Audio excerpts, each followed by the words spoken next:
On February 5, 1940, Hans Reddy Giger was born in the Swiss city of Chur, the second son of Melly Giger-Meyer and the pharmacist Hans Richard Giger.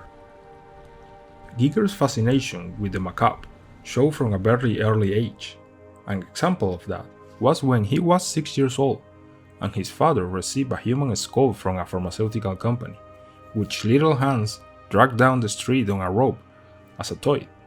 He was also fascinated by the mummies in the museum that he visited whenever he could. He studied at the Zurich School of Arts and Crafts, where he graduated as an interior designer and industrial designer. Giger developed a personal and dark style, combining fantasies and surrealism, creating a unique biomechanical universe, created mostly with airbrushes. In the 60s, he was known for his fantastic creatures and post-apocalyptic landscapes.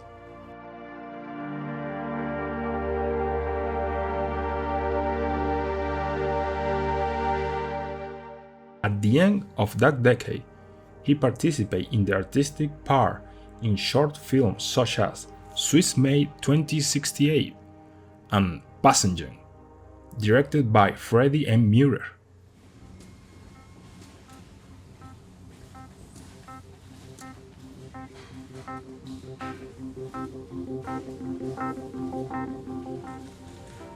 In the mid-70s, he published a book with his first compendium of paintings entitled H.R. Giger's Necronomicon, name and concept inspired by the mythology of Howard Philip Lovecraft.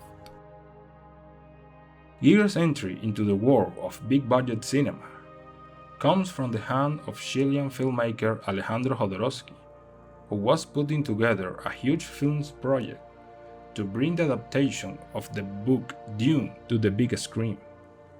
Salvador Dalí, who was going to participate in the films playing the role of the Padishah Emperor, showed Jodorowsky some catalog with samples of Giger's work.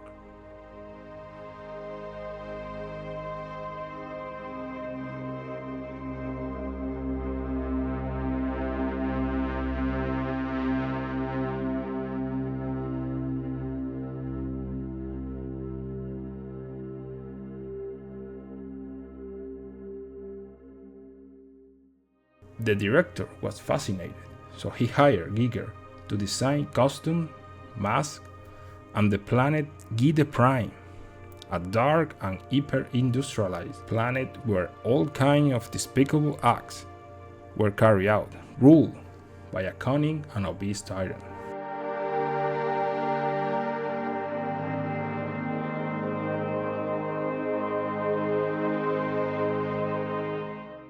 Sadly, no studio gave green light to Jodorowsky's project, but Giger's work remained in the orbit of Hollywood.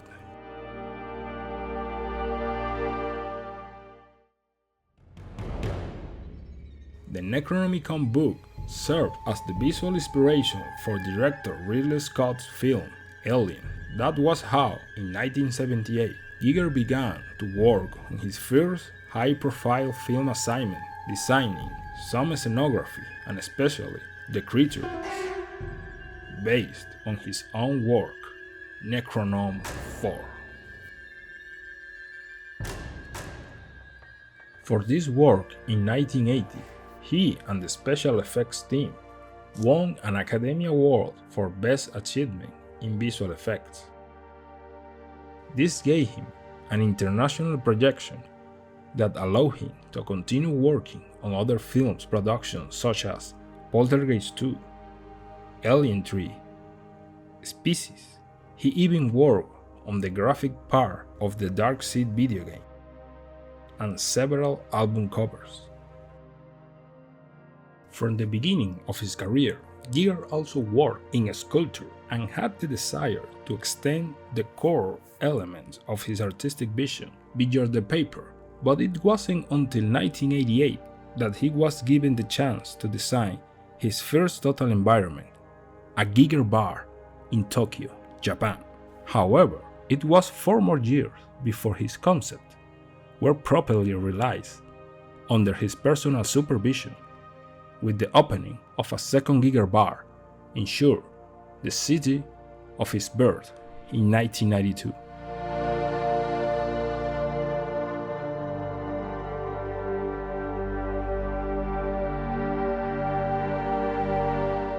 The HR Giger Museum, a further extension of this dream, opened its door in June of 1998 in the Chateau Saint-Germain, in the historic medieval walled city of Royo, Switzerland, as the permanent home to many of the artist's most prominent works.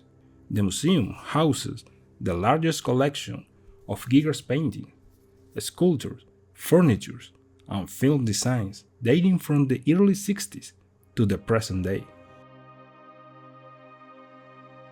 In his later years, Giger was honored with a series of major museum retrospectives in many parts of the world. A lot of books were published about his art and biography. In 2013, a documentary began to be shot by Belinda Saling. In this documentary, Giger's friends, family, and fans describe the impact he and his art have had on their lives, and Giger discusses some of his early inspirations. Unfortunately, Giger died shortly after production ended.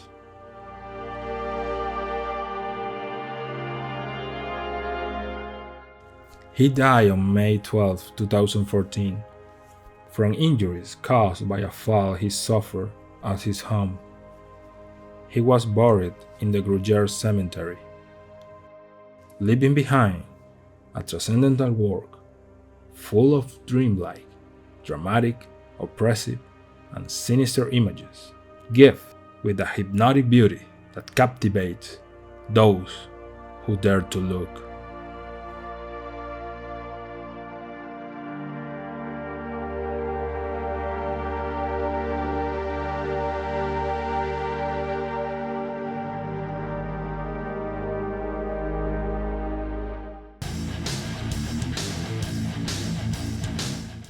Derek Riggs is a British artist from Portsmouth, England, born in 1958. Derek was a self-taught cartoonist since childhood. Like many children, he was in love with the comics and drawings of Jack Kirby, father of the Captain America, Fantastic Four, X-Men, and many others. He also liked horror movies and books from the 60s and 70s, and these influences would be reflected in his future works.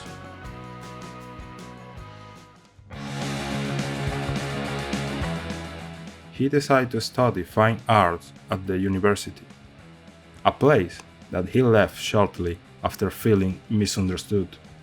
In his search for a style of his own, he began experimenting with numbers of designs while freelancing doing covers for London Records Company.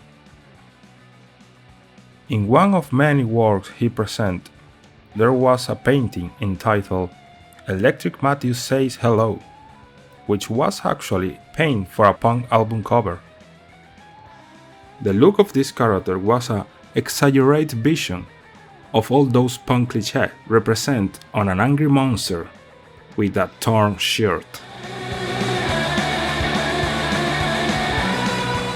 That peculiar piece caught the attention of music manager Rod Smallwood, who was looking for an image that would identify a new band called Iron Maiden that he was representing, and that was about to release their first album.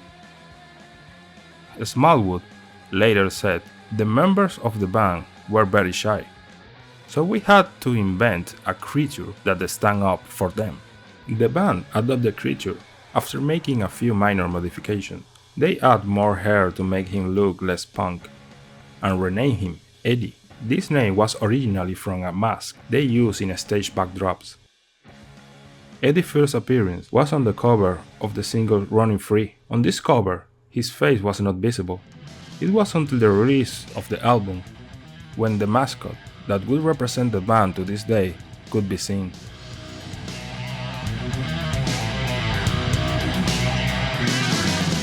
With an exclusive contract, Derek Riggs would spend much of the 80s illustrating Eddie in several ways. A year after the release of the first album, the second would arrive, Killers, the last album with the frontman Paul Di'Anno. The cover had a smiling Eddie with a bloody axe. In the background, there is a block of flats. This background was inspired by the buildings where Riggs himself lived in those times. But it would be with the third album when things would change drastically. Iron Maiden, with a new singer, would go from being a promising band of the new wave of British heavy metal to being one of the main exponents of the genre, hand in hand with the creation of Derek Riggs, a monster that would begin his path to immortality.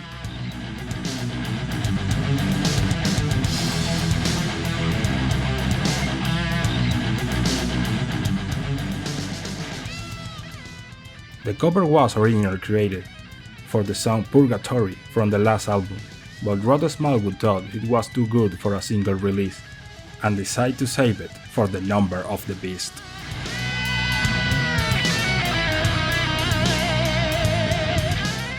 For the following album, Derek Riggs would represent Eddie lobotomized, then as an Egyptian pharaoh, and for the Somewhere in Time album, as a cyborg in a futuristic Blade Runner-inspired environment. This work is one of the most complex made by Riggs, with a huge amount of detail and reference to previous Iron Maiden albums and songs. It also contains little visual jokes and reference added by the artist. It took him 3 months to complete the painting. The process wore him out completely, as he underestimated the complexity of the artwork, and said he would never paint anything this convoluted ever again. From then on, the covers of Iron Maiden were gaining popularity as the group expanded its legend. The covers of Peace of Mind, Power Slave, Somewhere in Time, Seven Song of a Seven Song, or No Praying for the Dying were a success, creating merchandising of Eddie as t-shirts, pins, patches, posters, keyring, even Christmas cards. But little by little, some creative tension was growing between the illustrator and the band, mainly with the manager, Rod Smallwood. The cover of Fear of the Dark in 1992 was the breaking point between Derek Riggs and Iron Maiden. His ideas were rejected as they wanted to update Eddie from the 80s comic style to a more realistic horror. Derek Riggs was always jealous of the originality of his art, and there began the tensions. He was annoyed that the ideas put forward by the band's musicians were copied from popular movies or books. The illustrator spent long hours sketching dozens of original concepts that were discarded, while they proposed ideas that he detested. And that's how, in the 90s, Derek Riggs stopped being Iron Maiden's main illustrator, although he did some single, live, and compilation album covers. Nothing will ever be the same between them. But Derek did not start working.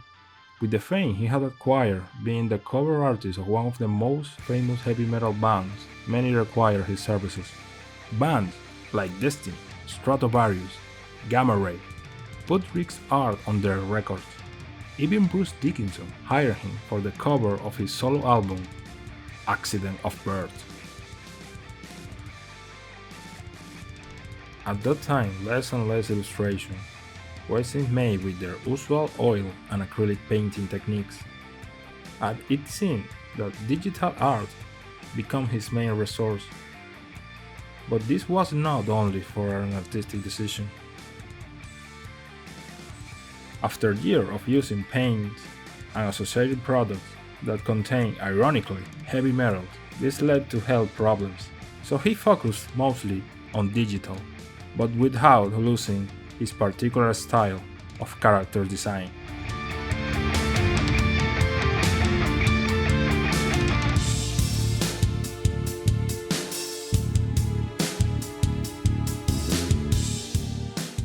In the year that followed, he also worked on book covers, advertising, and he even went back to work with Iron Maiden on a few covers for a single and a compilation album.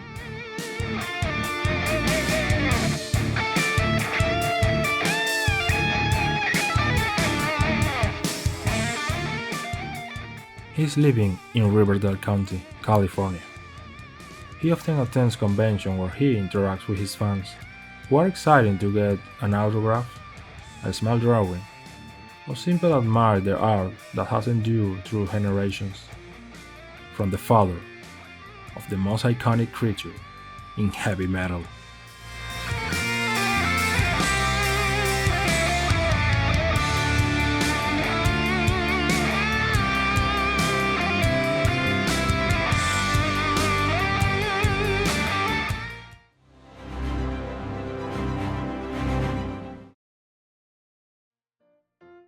Jack Kirby was born on August 28, 1917, on the Lower East Side of Manhattan. He liked to draw and was always looking for places where he could learn more about it. Little Jack scribbled on any available scrap of paper. He spent his afternoon at the movies. He had a profound interest in stories and how to tell them. That, more than anything else, occupied most of his time, which was not very compatible with his homework, so he did not do very well in school. Jack was then the student without an official teacher. He learned from anyone who had something to offer, adopting the virtues and making them his own. An early source of art inspiration was Alex Raymond's Flash Gordon newspaper strip. The storytelling sense grew, for it was most likely what led the youthful Kirby into comics instead of into serious illustration. From the start, his drawing style was never intended to emulate reality or to provide any sort of photographic representation. Rather, it was to tell exciting, interesting stories. The Kirby conception of anatomy defied all manner of real physiology. It does, however, perfectly convey the idea of figures in motion. With such a potential, Kirby enrolled at the Pratt Institute to refine his skills, but he dropped it on the first day. The financial situation of his family was not good, so Kirby had to find a practical use for his talent and earn some dollars. Contrary to what many people think, Kirby did not start his career in comics, but in the other media where drawings are used to tell stories. Animated cartoons. Jack worked on Popeye cartoons, but due to strike problems in Fleischer Studios, he decided to change for another job. After a few months, he started working for the Lincoln Newspaper Syndicate, doing health advice comic strip. Around that time, the American comic book industry was booming. Kirby began writing and drawing for the comic book packager Eisner and Iger. Under the pen name of Kurt Davis, Kirby did Diary of Dr. Hayward, a science fiction serial. Kirby also drew an adaptation of Count of Monte Cristo as Jack Curtis and his first western, Wilton of the West. Finally, Kirby got into the superhero line when he went to work for Victor Fox. Fox's big star was the Blue Beetle, one of the earliest costume heroes. Another Fox staffer at the time was the writer-artist who worked as the company's editor for a time. His name was Joe Simon, and he and Jack struck up a good friendship and working relationship. When Simon went off to other companies, he called on Kirby to be his lead artist. Soon, the two men formed a team which would unleash for the next decade and a half a battalion of comic books, stories, and characters. The partnership of Simon and Kirby was hired to work for the new company, Timely Comics, that only had two popular characters, the Human Torch and the Submariner. More stars were needed then, and Simon and Kirby set about to create likely prospects, such as Hurricane, Tug the K-Boy, Mercury, The Vision, Red Raven, Comet Pierce, and finally, the character whose creation was to bring the team into prominence, Captain America.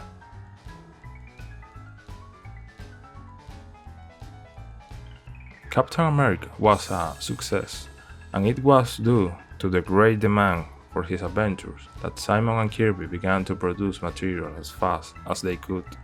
They had produced 10 issues of their newest and most lucrative creation, But then, they stopped working with Timely after financial disagreements.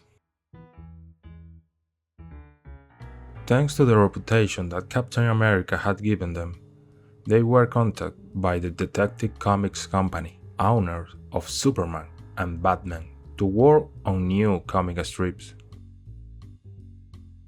Sandman and Manhunter, appearing in Adventure Comics, were not created by Simon and Kirby, but were rather drastically altered versions of early strips. They were both of a superhero nature and both very well received by the public.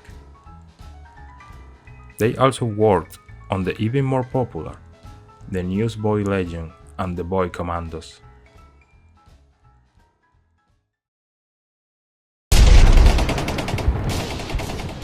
Kirby was drafted into the US Army on June 7, 1943, serving as a combat infantryman. He fought in the campaign at Metz and earned 2 battle stars. In 1945, he returned to America and re-teamed with Joe Simon. Through the early 50s, the duo created successful titles of superheroes, science fiction, western, and crimes. They even invented the romance genre that became very popular at the time. By 1959, Kirby was doing almost all his work for the company previously known as Timely, soon to be known as the Marvel Comics Group. Their line at the time consists of love, western, and monster comics, and Kirby was put to work on all 3. A slightly superhero revival at other companies was leading to renewed readers' interest. With nothing to lose, Marvel decided to try a few superheroes. The Fantastic Four debuted in 1961, marking the beginning. Editor Stan Lee had developed a new method of producing their books.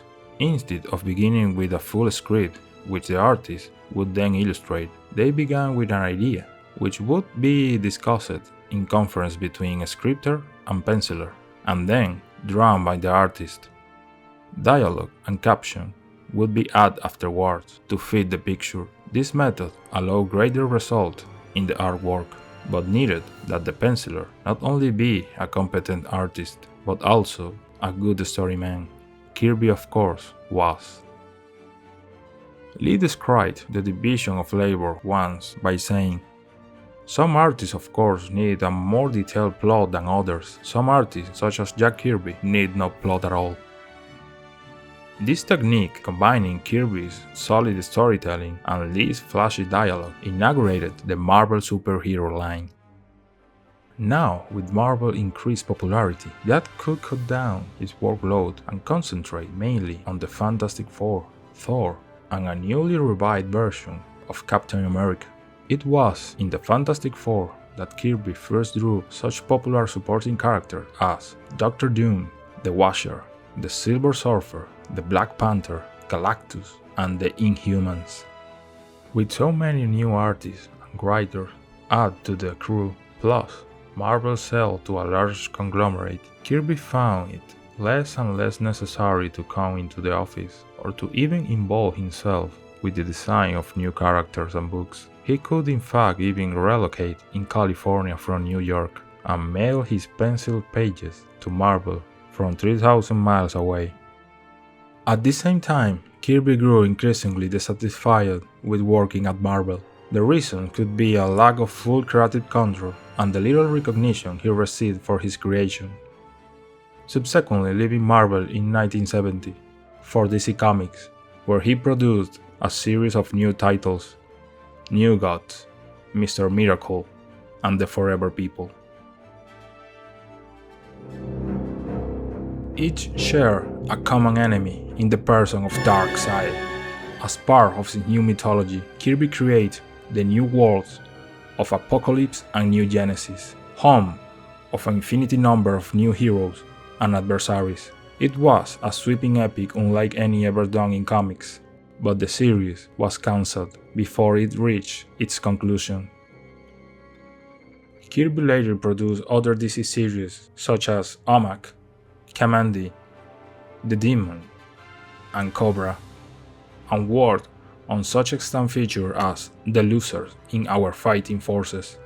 Together with former partner Joe Simon, for one last time, he worked on a new incarnation of The Sandman. Kirby returned to Marvel in 1975 with the editorial, script, and artistic control over his old Captain America, a new Black Panther comic, as well as several new creations, Eternals, Machine Man, and Devil Dinosaur, among other projects. Perhaps the highlight of his mid-70s Marvel period was Silver Surfer graphic novel, reuniting him one last time with Stan Lee. Always looking for new challenge, Kirby left Marvel in 1978 to return to his roots in the animation field, creating storyboard and concept art for some of the top animated shows of that time. But comics were his main love, and he helped launch the independent comics movement of the 80s with work on Captain Victory, Silver Star, and Destroyer Dog, and even got the opportunity to craft a conclusion to his New Gods series before finally retiring in 1987. Jack Kirby passed away on February 6, 1994, in his Thousand Oaks, California home.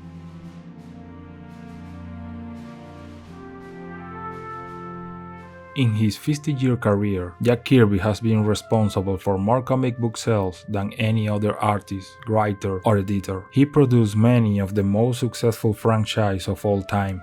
While he was frustrated about Stan Lee and Marvel taking all the credit and money for characters he co-created, it wasn't until 2009 that his heir began a long-running legal dispute with Marvel over rights to the character which now appear in blockbuster movies. The matter was settled confidentially in 2014.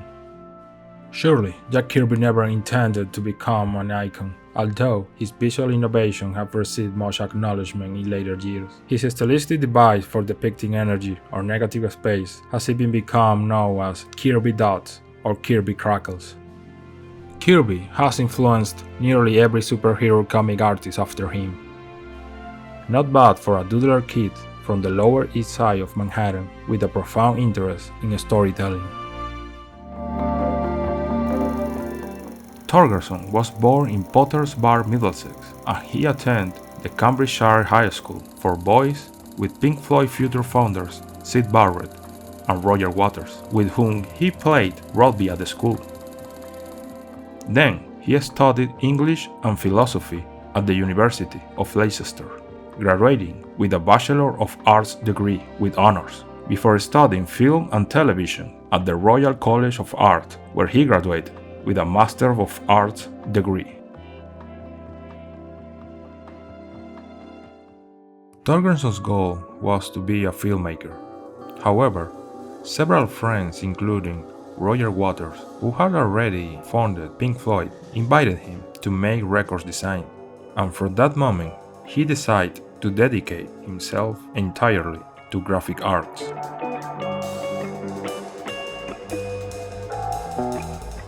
By 1968, he founded an agency specialized in design and illustrations called Hypnosis, which Stuart Torgerson created with other friends. They slowly began to gain fame for creating innovative rock album covers during the 60s. A Saucerful of Secrets by Pink Floyd was the first cover the agency created. This work marked the beginning of fruitful and long relationship with the British band.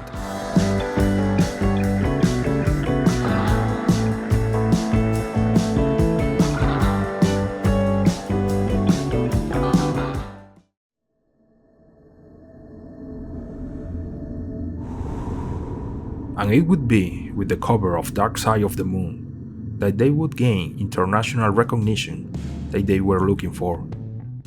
After that cover came Wish You Were Here, Animals, and a collection of great dance songs.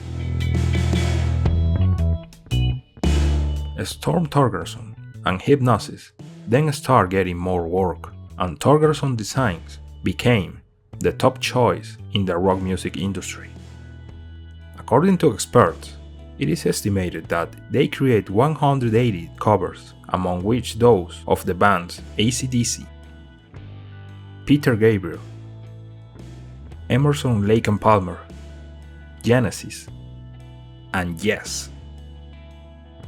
Despite the success of the group of professionals, by 1983 they broke up and Torgerson continued his work, becoming the exclusive designer of Pink Floyd and other bands. Something that defines Storm Torgerson designs is that they were quirky and surreal. At some point during his life, he even said that he was inspired by artists such as Man Ray, Magritte, Picasso, Ansel Adams, and Salvador Dalí.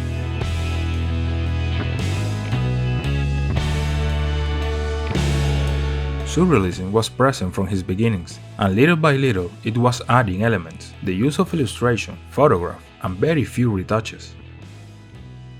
He had the idea of manufacturing reality above reality.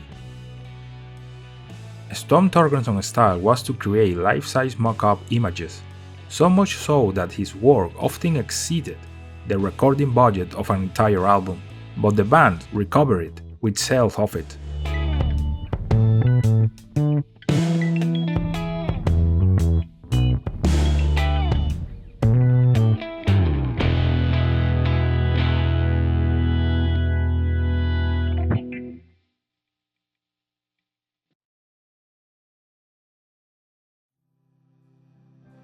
In 2003, Torgerson suffered a stroke, from which he was partially paralyzed. He was later diagnosed with cancer, which eventually led to his death in London on April 18, 2013, at the age of 69.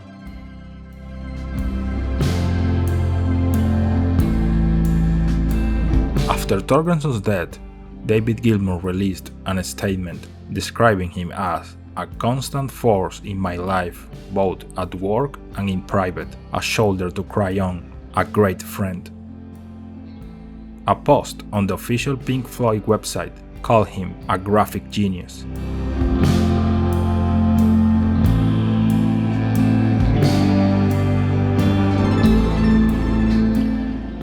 Storm Torgerson was an important part of the music industry.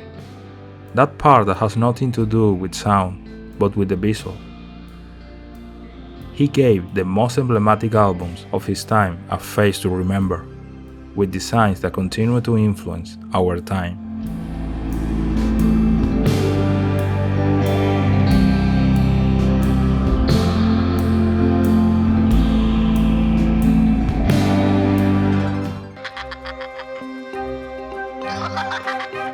Tim was born on April 21, 1959. In New Jersey. Like many children and future artists, he liked to draw. When he was in high school, he became interested in the illustration of the cover of music records, especially those made by Roger Dean. He was encouraged by one of his teachers to draw as he saw a future in his skills. He studied graphic design and fine art at the Spectrum Institute for the Advertising Arts. In the 80s and the early 90s, there was a horror and science fiction book printing boom.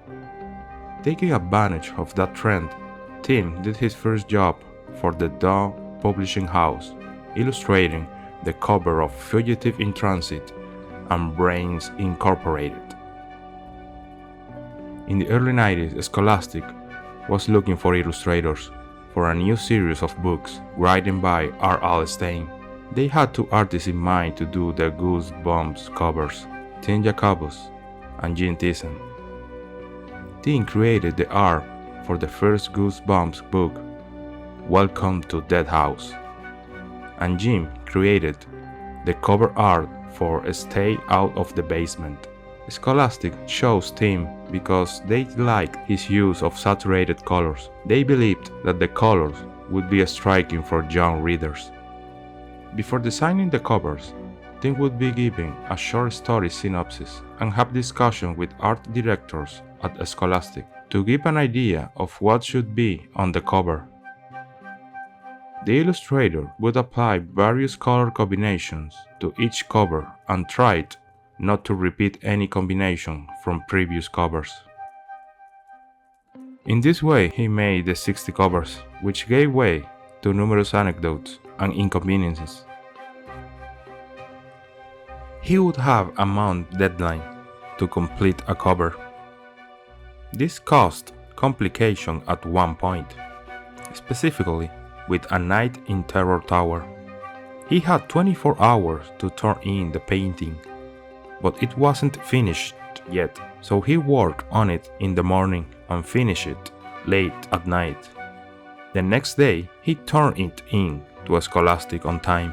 For the cover of Revenge of the Long Gnomes, Tim originally had the gnome on the left picking its nose. Despite the art directors at Scholastic finding it to be funny, they also found it gross, so they asked him repaint it. The final cover has the left gnome scratching his head instead.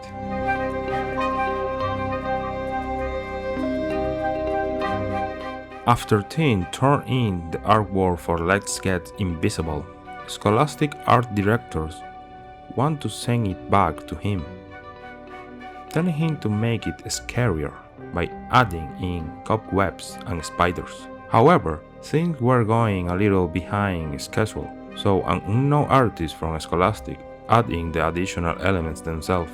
Tim has gone on record saying, "That's the one thing that bugged me about that piece is that somebody drew on my painting." The illustration for Goosebumps took him about 30 to 40 hours of work.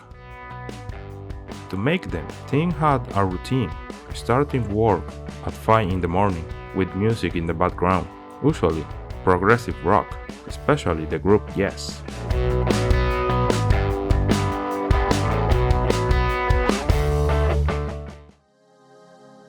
Tim Jacobus spent nearly a decade illustrating R.L. Stein's books.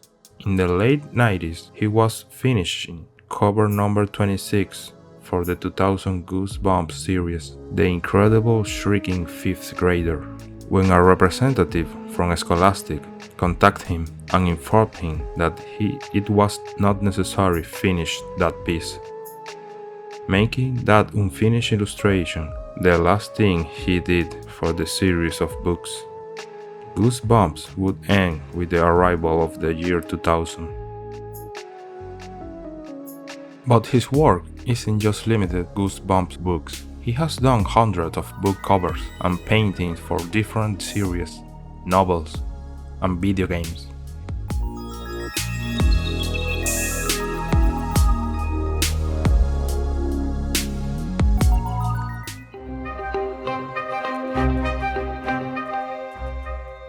After a time away from the franchise, Tim was brought back for the Goosebumps films. He did the artwork for the Invisible Boy's Revenge book cover that was shown near the end of the movie.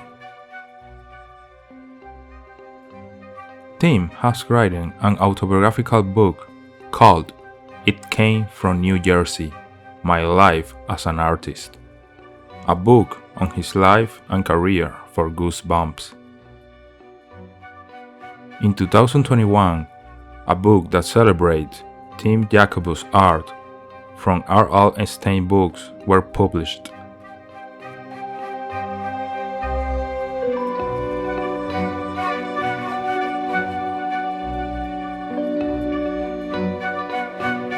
Tim continues to create under the roof of his own studio, offers creative solutions to every type of graphic needs. The Jacobus Studios, along with traditional illustration skills, has full digital capabilities.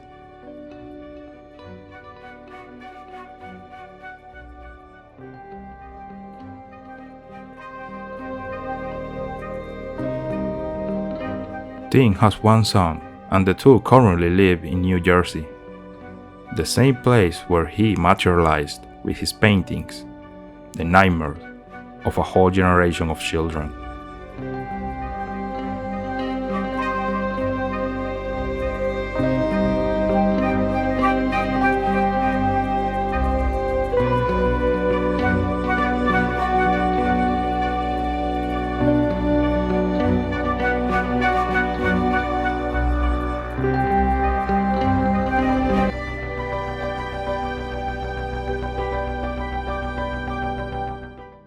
Cameron grew up in Chippewa, Ontario, Canada, and studied at the Stanford School in Niagara Falls. As many children, he liked comics, especially Marvel ones made by Steve Ditko and Jack Kirby. They served as a reference to him to learn to draw. His family moved to Brea, California in 1971 when James was 70 years old. He attended high school at the Sonora and Brea Olinda high schools.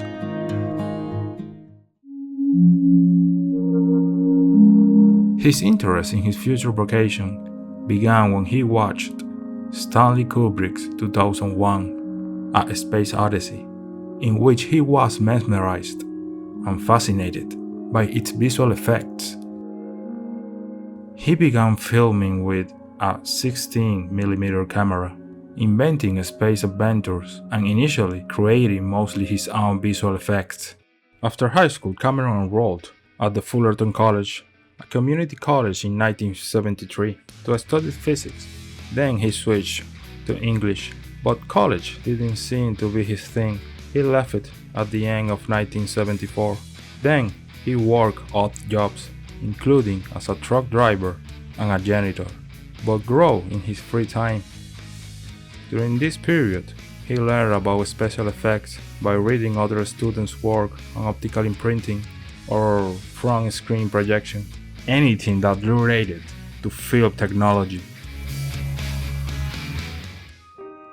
In 1977, after watching the recently released Star Wars, he was so excited and interested that he left his job as a truck driver to work in the film industry. The relationship between art as a catalyst for his cinematographic ideas begins with the short film which he wrote, Xenogenesis, which was his first job as a director.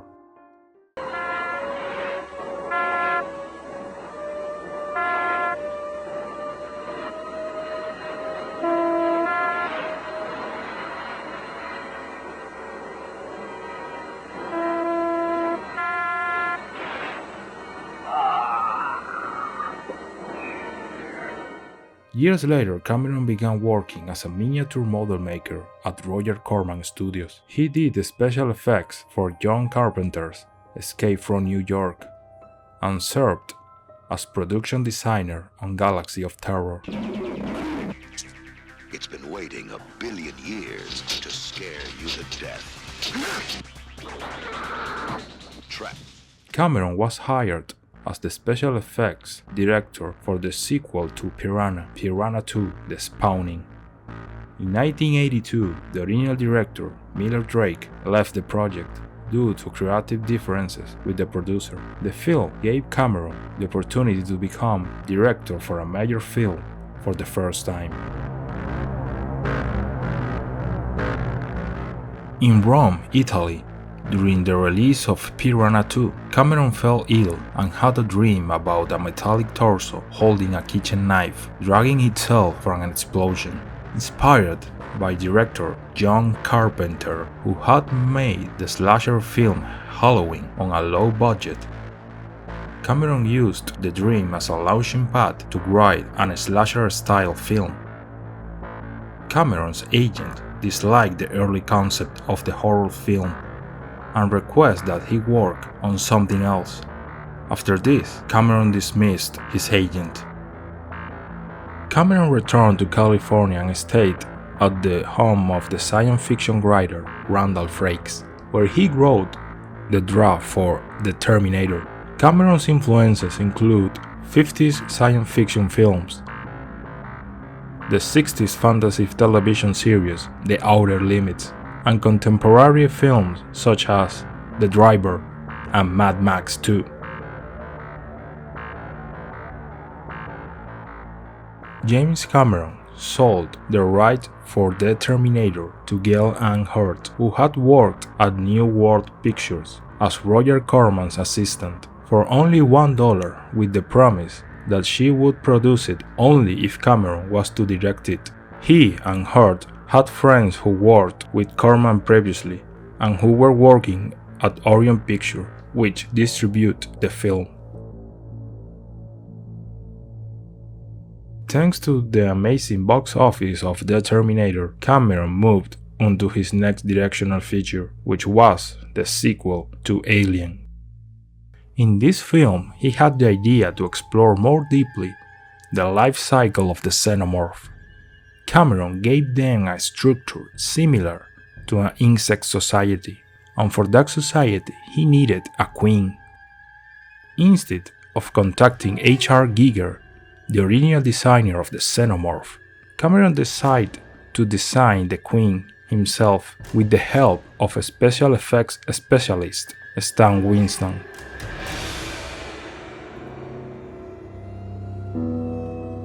In addition to this creature, Cameron made concept art of the planet LB-426 and sketches of various vehicles and weapons. After the great success of Aliens, The Abyss followed, where he would develop concepts and effects that he would apply in one of the most important movies in science fiction and action.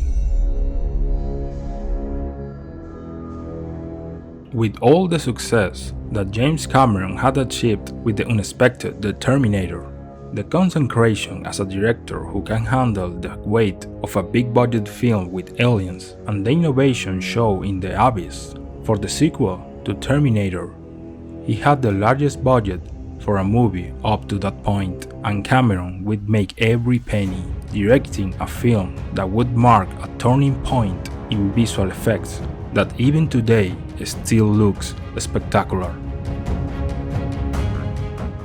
By then, Cameron had become one of the most successful blockbuster directors, and he set his sight on his next big project, Titanic. The film received 11 Academy Awards, including Best Picture and Best Director. The film grossed $2.2 billion at the box office, becoming the highest grossing film in history until Cameron's next big work. From January to April 2006, Cameron worked on the script and developed a culture for the film's creators, the Na'vi. Cameron worked with a handful of designers, including famed fantasy illustrator Wayne Barlow and renowned concept artist Jordu Skells, to shape the design of the Na'vi with paintings and physical sculptures, when Cameron felt that 3D brush rendering were not capturing his vision. A number of innovative visual effects techniques were used during production. According to Cameron, work on the film had been delayed since the 90s to allow the techniques to reach the necessary degree of advancement to adequately portray his vision of the film. Innovation include a new system for lighting massive areas like Pandora's Jungle, a motion capture stage or volume 6 times larger than any previously used, and an improved method of capturing facial expression.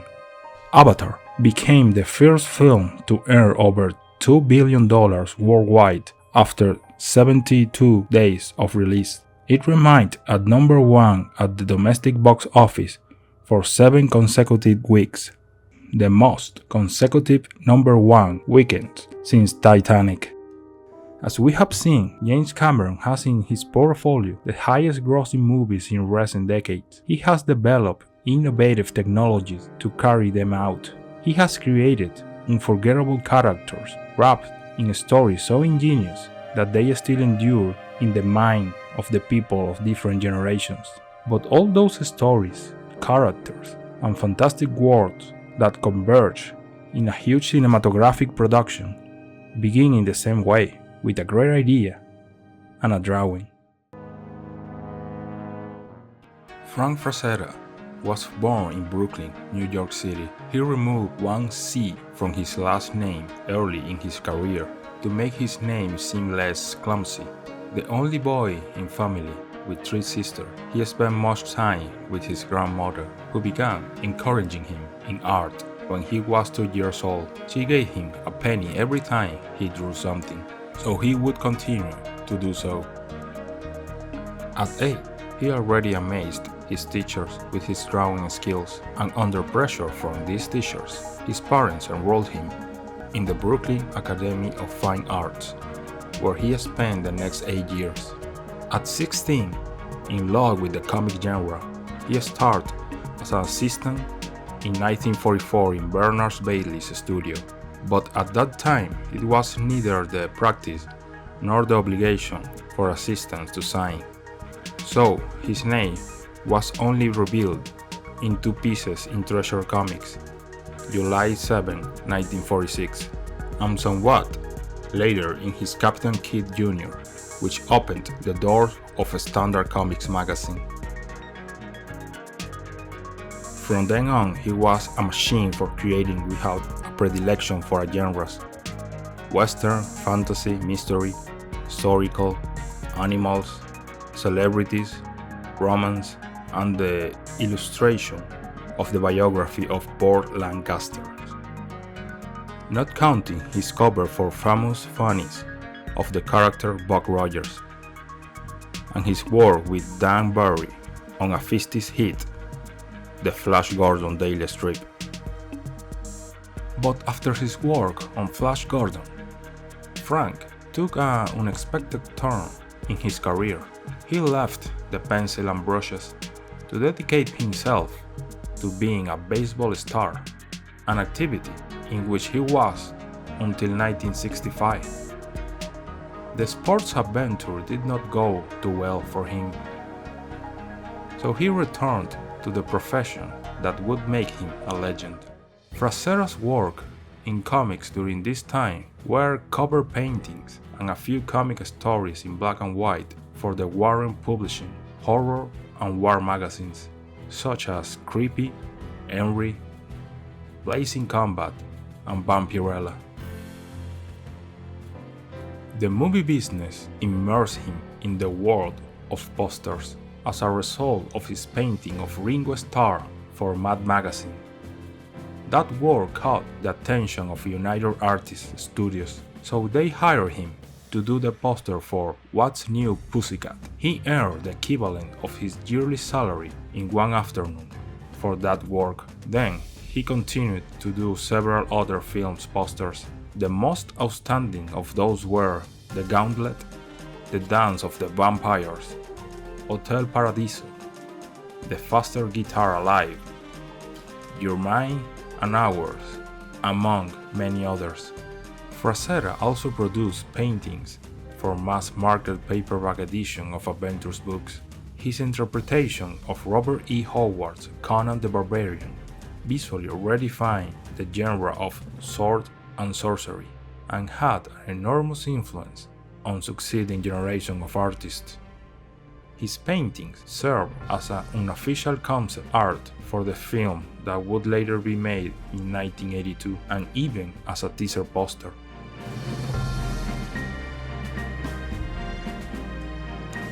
An advertisement for Javan Musk, based on his work, was animated by Richard Williams in grease pencil and paint, and shown in 1978. The realism of the animation and design replicate Frazetta artwork. This led to Ralph Bakshi and Frank Frazetta becoming involved in a production of an animated epic dark fantasy adventure film called Fire and Ice. The animated feature, based on characters co-created by Bakshi and Frazetta, was made using the process of rotoscoping, in which the scenes were shot in live action and then traced onto animation cells. The movie had good reviews after its premiere, but it didn't rise enough to cover the production costs. However, over the time, it has become a cult movie.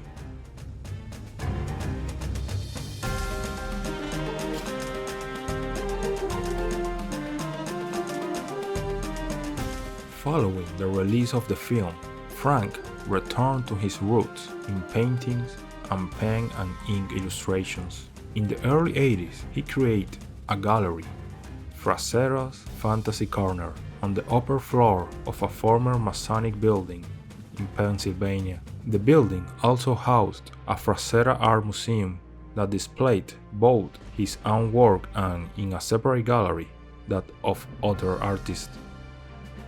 By this time, he was already well known for his work, and awards and recognition came in abundance. 3 Chesley, Hugo, Spectrum Grand Master of Fantastic Art, Eisner, and an invitation to exhibit from traditional galleries that would never open their door to comics considered by far time a minor art. In 2003, a feature film documenting the life and career of Frazetta was released entitled Frazetta Painting with Fire.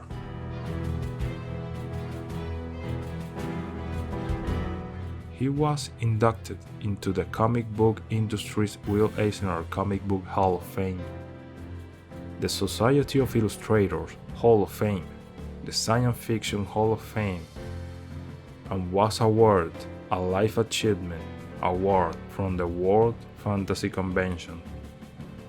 Frank Frazetta died of a stroke on May 10, 2010 in a hospital near his residence in Florida. He has influenced many artists within their genres of fantasy and science fiction. Personalities such as George Lucas, Guillermo del Toro, Robert Rodriguez, and the illustrators Jeff Jones, Michael Whelan, Don Mays, and Boris Vallejo have expressed their admiration for Frazetta and have him as a reference. Even outside the visual and audiovisual media, music was also reached by the great talent of the Brooklyn native. Many groups put Frazetta's art on their album covers. Today, his work is so highly regarded that even incomplete sketches of his sell for thousands of dollars. Frazetta's primary commercial works are in oil, but he also worked with watercolor, ink, and pencil alone.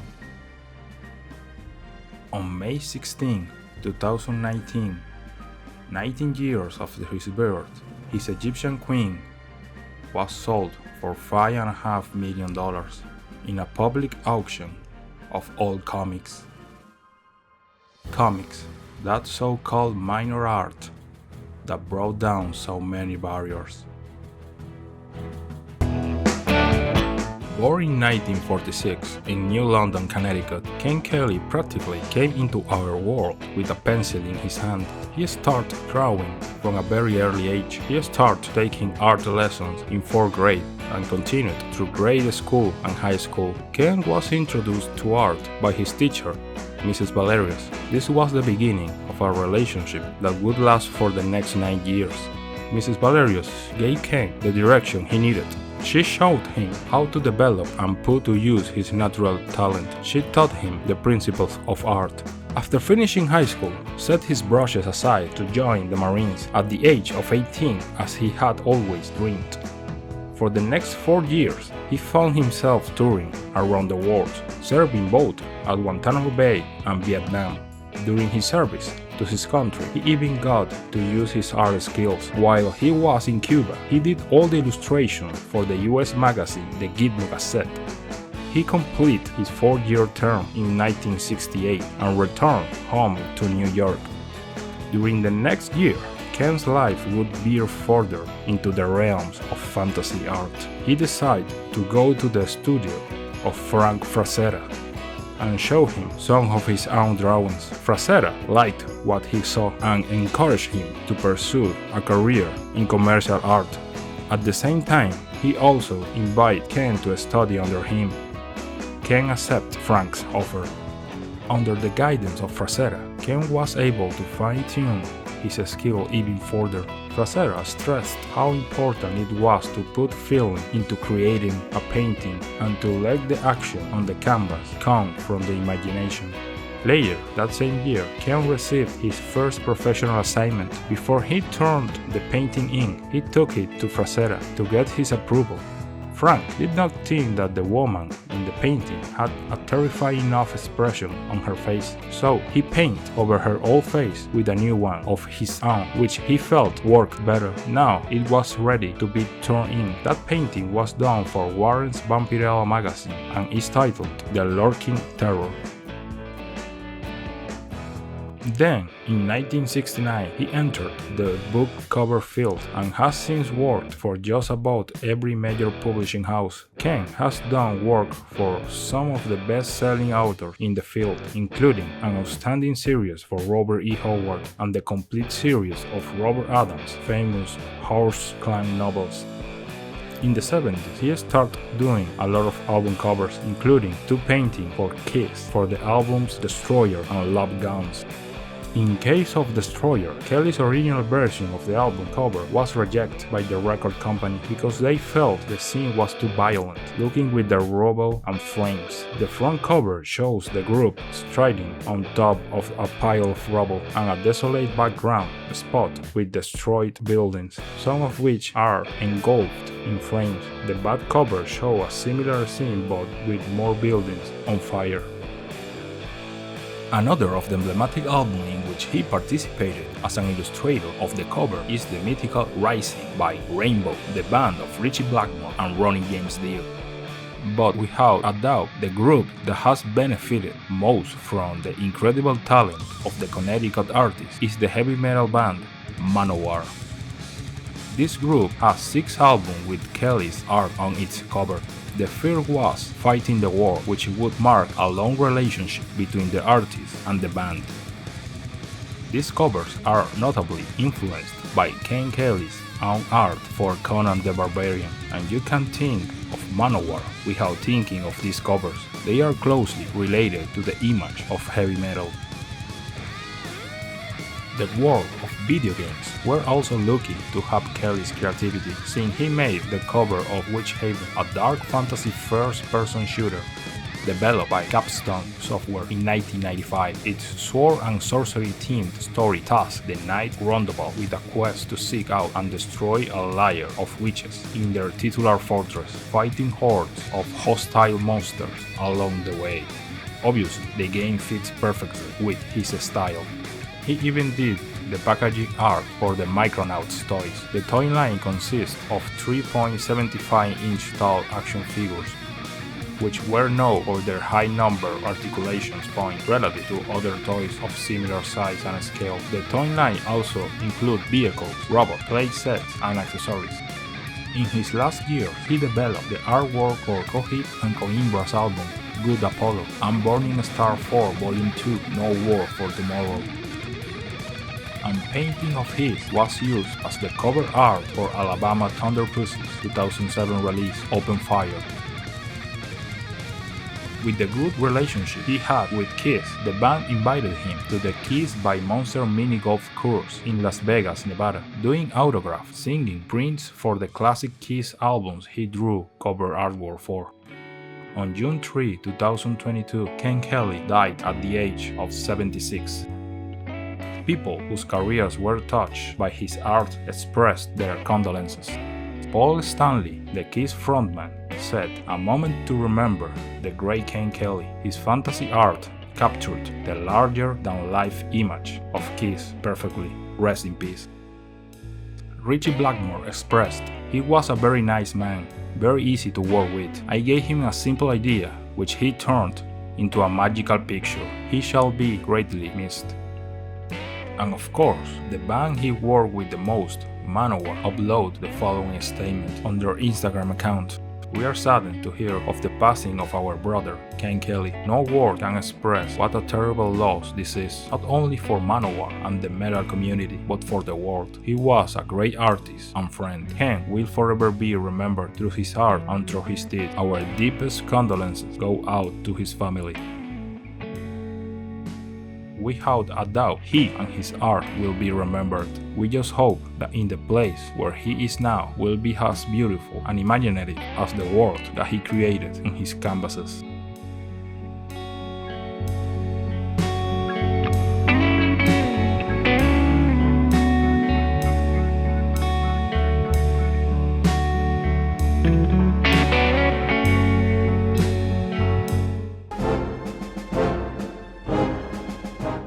He was born in a suburb of Paris in 1938 and is at his grandparents' house where his interest in his future profession were born. He sees a series of 19th century illustrations entitled Around the World. In school, he became fond of comics, and he was also passionate about the Western genre. Like many European children, after World War II, he went to a small theaters to see B-series American Westerns. Between the age of 9 and 10, Jan began to draw Western comics. There he began to become familiar with Belgian comics, with magazines such as Spirou and Tintin. Years later, he studied at the National School of Applied Arts and Crafts in Paris, but he left it without graduating to visit his mother, who had married with a Mexican in Mexico, and stayed there for 9 months, where the young Jan discovered painting, jazz, and the desert landscape and limitless blue sky, which are two things that would greatly influence his art. 2 years later, he returned to France to carry out his military service in Germany and Algeria. He somehow managed to escape frontline duty, as he, being the only serviceman available at the time with graphic background, served out his military obligation, being set to work as illustrator on the army magazine 55 Forces Françaises, besides being assigned to logistic duties. Algeria was Hugo's second contact with other more exotic cultures. Unlike he did in Mexico, he soaked in the experience, made another indelible impression on the young man born as a suburban city boy, leaving its traces in his later comics, especially those created as Mœbius. At 18, Hugo was drawing his own humorous, Morris-inspired Western comic 2-page shorts, Frank et Jeremy, for the magazine Far West, his first freelance commercial sales. Magazine editor thought young Jan was gifted with a knack for humorous comics. However, he achieved celebrity as a comic artist for the Western Blueberry, a script by Jean-Michel Chalier, and whose first installment was published in 1964 in the magazine Pilote. Jan spent a long time reading science fiction, almost exclusively, so when he started working on Harakiri magazine, he adopted the pseudonym Mœbius, which he took from the German astronomer and mathematician August Ferdinand Mœbius. Although, as he himself explains, not so much to hide myself as to invent something about myself that was beyond myself. Mœbius is not behind, he follows an existence parallel to mine.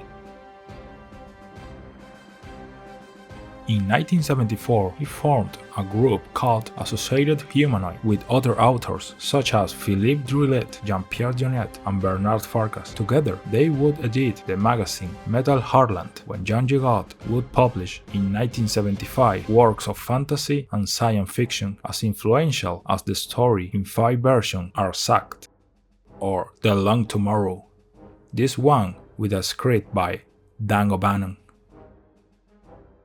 Mœbius experiments with graphics, narrative, and color, especially with Airtight Garage, a science fiction story that Mœbius used as a laboratory of ideas, where he developed a universe of great richness and nuances with multiple references to science fiction and superheroes. Metal Hurlant was also published in Italy, Germany, England, Spain, and the United States under the title of Heavy Metal. He had a notable influence on the medium, promoting a boom in science fiction and the emergence of other cooperative initiatives. Shortly after, Jan began working as a storyboard artist for Alejandro Jodorowsky and his mega production Dune. He made countless drawings that perfectly narrate the director's vision, shot by shot. Jodorowsky himself praised the French artist's ability, comparing him to a machine that generates drawings at superhuman speed. Artists whose works would be well known years later also participated in this production, such as H.R. Giger, Chris Foss, and Dan O'Bannon as a visual effects specialist. Unfortunately, the film did not go beyond the pre-production stage due to, among other things, the cost, since many of the sequences that Jodorowsky planned and drew by Mœbius for the movie had never been done before, and had been an innovation in special effects that would be seen in movies many years later. But the biggest stumbling block was his director and his vision, so eccentric as well as extraordinary that the big Hollywood production companies did not understand, or they didn't want to understand. But the echoes left by this unfinished production would resonate in Hollywood and in Jan's life. At the end of the 70s, after having his first exhibition of his drawing in Milan, he began a collaboration again with Alejandro Jodorowsky, not with a movie, but a comic, The Eyes of the Cat, an illustrated story as disturbing as it is oniric that does not need words since it communicates through powerful, evocative images with hardly any elements and resources. It is drawn poetry. This would mark a fruitful working relationship that would bring an iconic graphic novel saga, The Incal, the first pages of which were originally published as a John Defoe adventure in Metal Hurland. It is an epic space opera that combines fantastic intergalactic travel, science and technology, politics, conspiracies, mysticism, poetry, love stories, and satire. The plot is about John Defoe, a small-time detective who, with the help of the strange beard he has as a partner, will be able to move in the field of metaphysics. Their inquiries will take them through a world of heroic adventure and symbol in which the goal will be to achieve personal fulfillment through enlightenment. But his storyboarding experience for Dune would not only give him the collaboration with Jodorowsky, the world of cinema always had him in his sight. He made design for films like Alien, Tron, Masters of the Universe, Willow, and Abyss. George Lucas also used one of his designs for the Imperial Probe droid in Star Wars Episode V: The Empire Strikes Back. He also completely designed the feature film Les Maîtres du Temps by René Lelouch and the American-Japanese adaptation of Little Nemo by Masami Hata and Bill Hortz. In the 80s, he made a trip to Tokyo to meet Osamu Tezuka and declared himself a fan of some Japanese authors such as Tezuka himself, Katsuhiro Otomo, Yukito Kishiro, or Jiro Taniguchi. Giraud helped, in his own words, the manga to reach Europe. However, he subsequently repented and declared on numerous occasions his rejection of manga and its production methods and the extent it was reaching in the West. In his last years, he strengthened his work as a screenwriter, taking care of the Blueberry series. He also wrote Crystal Mature for Mark Batty, a remake of Little Nemo for Bruno Marchand, and Icaro, with drawings by Jiro Taniguchi. Between 1990s and 1992, he wrote with Jean-Marc Luficier the two-album comic strip The Elsewhere Prince, drawn by Eric Shanower, as well as The Onyx Overlord, drawn by Jerry Gihan, with the characters for the Artai Garage. He also collaborated again with Jodorowsky, drawing the trilogy The Crowned Heart, following the development of the world of the Artai Garage in 1995. Work as a designer of The Fifth Element, Luc Besson's film is clearly inspired by the Incal, especially in how the cities are reflected in both works. And deal with the field of video games, he collaborated in this way on Pilgrim, Panzer Dragoon, and Seven Samurai, designing all the characters. Giraud died in Paris on March 10, 2012, at the age of 73 after a long battle with cancer. Numerous friends and representatives from the Franco-Belgian comics world and from other countries attend the funeral, reflecting Mœbius' entire career in the industry. Among the authors strongly influenced by Mœbius' style, we can mention the French of Serbian origin Enki Bilal, the Italian Milo Manara, or the Spaniards Rafa Negrete.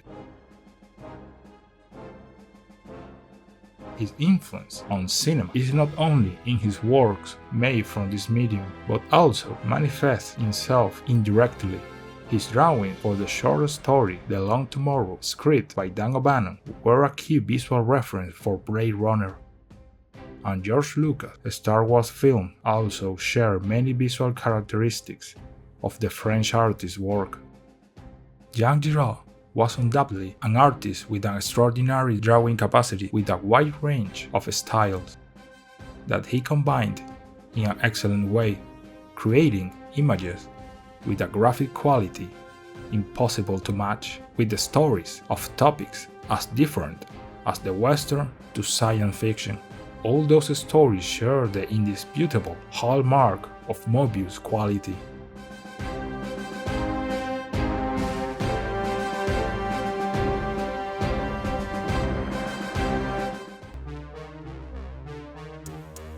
Christopher Foss was born in 1946 in Guernsey, Channel Islands, less than a year after the end of World War II. The Channel Islands had been occupied by German troops from 1940 until 1945, the only part of the British Isles to be invaded. The Nazis built a series of fortifications around the coast of Guernsey and the larger island, Jersey, and these imposing structures made a lasting impression on Chris. He said, "The German fortifications in Guernsey were almost brand new when I was exploring them for about the age of 7. And as we will see later, these structures, such as towers, bunkers, and various war artifacts, would become a recurring element in his art, since this structure fascinated him at such a young age." Later, Chris would start a boarding school in Dorset, where his art teacher would encourage him to practice for an art scholarship. This teacher was a great support for him. He taught him all about perspective and representational knowledge. As we can see, his desire to be an artist started for a very young age. He loved drawing, but it was not his only interest. Like any British boy in the early 50s, he liked the Cowboy Annuals and the Journey into Space radio series. Although, at that time, Chris did not find science fiction that interesting. In fact, he found movies of the genre a bit ridiculous, since to him it looked like a bunch of people in tinfoil suits. It was until he saw Creature from the Black Lagoon that he took science fiction a little bit more seriously. But something that he took a lot more seriously was his artistic career. In his early adulthood, he entered Magdalene College, and while studying, he began to look for commissions for magazines, and his professional career began precisely with one of those, but an unexpected one in retrospect. Penthouse magazine, which had been founded in 1965. Chris Foss sent samples of his work to the Penthouse publisher Bob Chichoni, who soon hired him to draw a series. Although the theme of that series was predictably adult, its graphic background is closely linked to the environment in which the British illustrator had grown up and anticipated the direction his style would later take. The collaboration with Guccione would not stay with what was done at Penthouse, as the publisher would later go to Omni, where they also worked together. Omni was a magazine published in the United States and the United Kingdom, containing articles of science, parapsychology, and short works of science fiction and fantasy. Some of those stories courtesy of William Gibson or George R.R. Martin. There, Guccione recommended Chris to go to watch 2001: A Space Odyssey, and the film fascinated him and served as a catalyst for the artist to embrace science fiction and put his talent at the disposal of that genre. He did not like to use photographic references to paint and draw, so it fit perfectly with science fiction art. By the end of the 70s, the science fiction books did not have very elaborate covers. Many were covers with abstract designs. When Foss entered that field, everything around him shook. His design broke with everything established in that genre. Organic-looking ships with protrusions, bulky vehicles, with pronounced and asymmetrical angles, and if that was not enough to call the attention of any reader, the color palette he used was bright colors that made the ships look like huge space insects plowing through alien landscapes where human beings were totally absent. The designs, composition, and colors made any cover stand out from the rest on bookstore shelves. Isaac Asimov's Foundation Trilogy, novels by Arthur C. Clarke, Philip K. Dick, or Jack Vance, among many others, benefited from his imagination. At this time, he worked at an almost superhuman rate. He finished 3 covers per week. The number of illustrations for books exceed 1,000, and in addition to working for publishers, he also did it for advertising agencies. But this frenzy of artistic work was not motivated by an excessive passion for his art. It had more to do with financial need, since he was not yet 30 years old and already had a family to support. Due to his busy work schedule, he did not have time to read the books to which he had to make a cover, but that was not a problem for him, rather the complete opposite. Despite the fact that his art was very well adjusted to science fiction, it was not the genre that he liked the most, and he also liked to have total creative freedom in what he did. That is why his illustrations were not entirely related to the history of the books, but that did not take away a bit of spectacularity and ability to attract readers. Publisher knew very well that a book with a cover signed by Foss would sell better than one without it, which explained his long career in the genre. Although his predilection fell on huge mechanical or architectural constructions, Foss was very capable of representing the human figure. This allowed him to illustrate erotic figures in the sexology manual The Joy of Sex, that enjoyed great popularity in the early 70s. Chris ventured into cinema, making concept art for Alejandro Jodorowsky's never completed Dune, along with other fellow artists such as Mœbius and H.R. Giger. Then he worked for several months doing studies for Alien, even though they weren't used for the movie, as well as for Dino De Laurentiis' Flash Gordon, the first Superman film, where he did some designs of the planet Krypton, and another unfinished film by its director Stanley Kubrick's Artificial Intelligence, a project that Steven Spielberg would later take on to bring it to the big screen. By the 90s, he moved away from publishing houses and concept art, since at that time he could earn a more convenient living selling his art through other means, including his website. In 2014, director James Gunn used Chris' illustrations in his meeting with Marvel executive and pitched himself as a director for the Guardians of the Galaxy movie. Marvel liked it so much that they hired the British illustrator to work on the movie. The paintings of Chris Foss pushed the illustration of fantasy and science fiction books to another level during the 70s. With his talent with the brush and the airbrush, he inspired new generation of artists like Jim Barnes, Peter Elson, Tony Roberts, or Angus MacKee. They follow in the wake left by Foss, as if they were those enormous space insects that cross the infinite space of his imagination.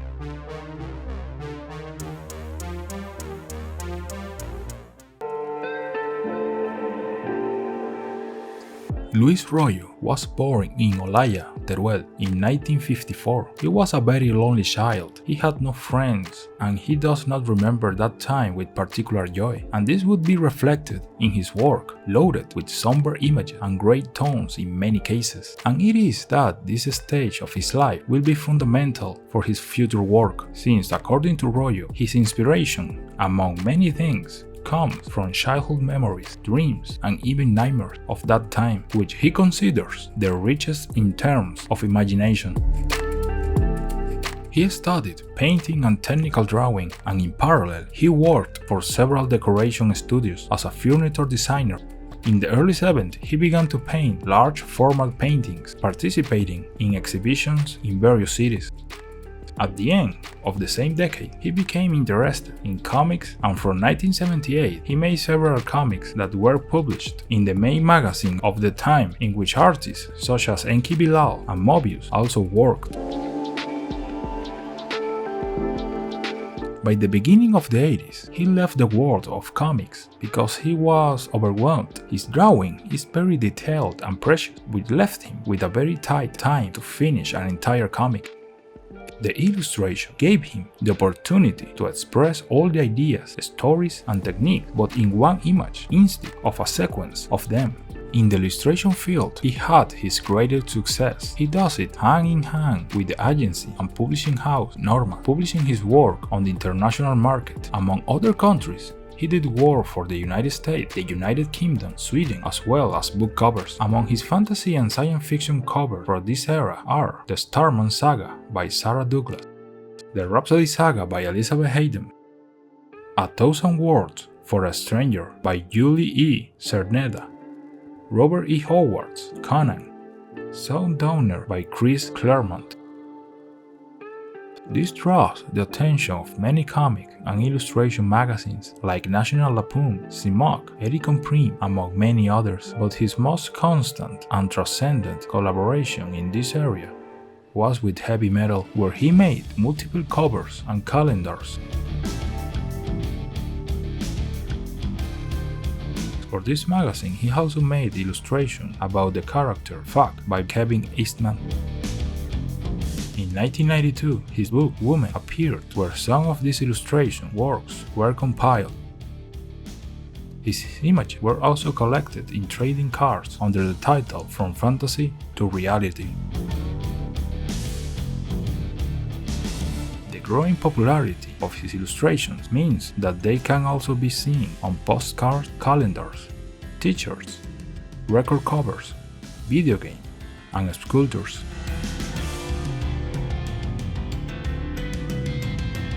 From 2004, he began to work on books accompanied by his studies or his own stories, transforming his career from illustrator to a multidisciplinary author with books such as The Labyrinth Tarot, Dome, Dead Moon, and the extensive multimedia project Malefic Time.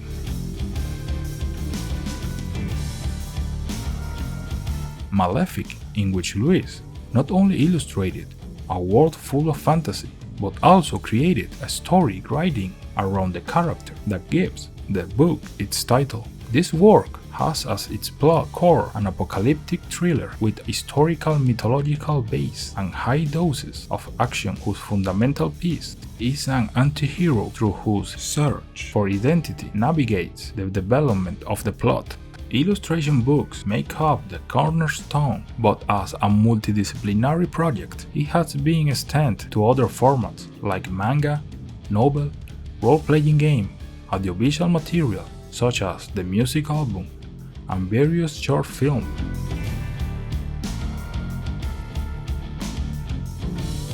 Thus opening a kaleidoscopic creative universe that is absolutely interconnected with each other.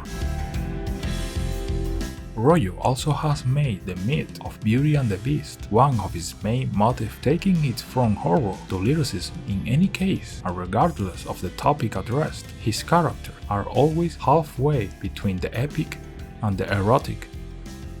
With this abundant production, Royo became a mass phenomenon. His books have numerous editions and are translated into French, German, English, Italian, Russian, and Portuguese. Magazines like Stampa, Airbrush Action, or Penthouse dedicate reports to him in their pages.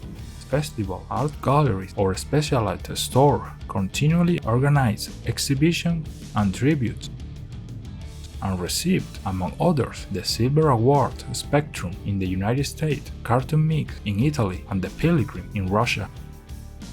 All the success of the Spanish illustrator is clearly due to original and magnificent work that stands out in the world of illustration focused on fantasy themes, although Royo also ventured into Western, historical past, and romantic covers, which goes to show that indistinctly Whatever content he works on, his style is unmistakable, radiating a certain mystery and mysticism, emphasizing the human figure, especially women. He considers the feminine world as the reference that channels his ideas that he has wanted to develop. For him, it is a world full of many more nuances than the masculine world, which the illustrator considered a bit flat and limited.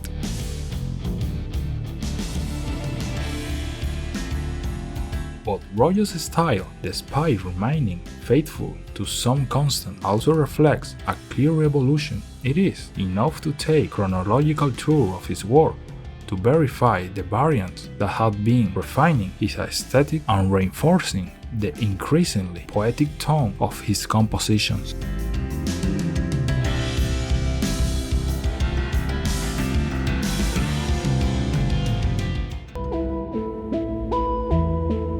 Hajime Soroyama was born in 1947 in Imabari, Ehime Prefecture. He studied in Imabari Kita High School, and as a teenager, restless about certain subjects, he began to draw pin-ups figures inspired by Playboy and Penthouse magazine. When he graduated, he decided to go to Shinkoku Gakuin University to study English literature and ancient Greece, inspired by Nademo Mite Yaro, a travel book by the author Makoto Oda. A year after studying there, he founded a university magazine, Pink Journal, but its content was strongly criticized by teachers and students. This motivated him to leave and join the Shuo Art School in 1967, where he would study art. Soroyama graduated at the early age of 21, began working in advertising agencies, gaining a lot of experience and having enough confidence to later become a freelance illustrator in 1972. 6 years later, the first robot would emerge from his talented hands. Was a request from a designer friend who asked him to draw something based on C-3PO from Star Wars for an advertising poster for the Japanese multinational alcoholic beverage company Suntory. They wanted to use the real C-3PO, but due to copyright problems and very tight time, they turned to Hajime to do something similar. This would open up a world of possibilities for the Japanese artist, marking the beginning of his legacy. In 1983, he published his first book, Sexy Robot, which allowed his organic robotic forms to become famous and recognizable throughout the world. Departing for the ideas of pin-up art, he depicted his so-called gynoids, half metal, half human creatures. This first book was followed by many more through the years. Since then, a number of his other works similarly revolve around figures in suggestive poses, including highly realistic depictions in latex and leather. His popularity grew and his pin-up work appeared monthly for years in the pages of Heavy Metal, Metal Hurlant, and Penthouse, among many other magazines. Playboy TV later aired a television special on Soroyama's art. He said in that show, "That's my mania. I've been drawing them since high school. Back then, there was this thing for the Playboy and Penthouse playmates. Now, it's the Gear Next Door idol type. But in our day, these pin-ups were like goddesses. I guess I could describe it as my own goddess cult."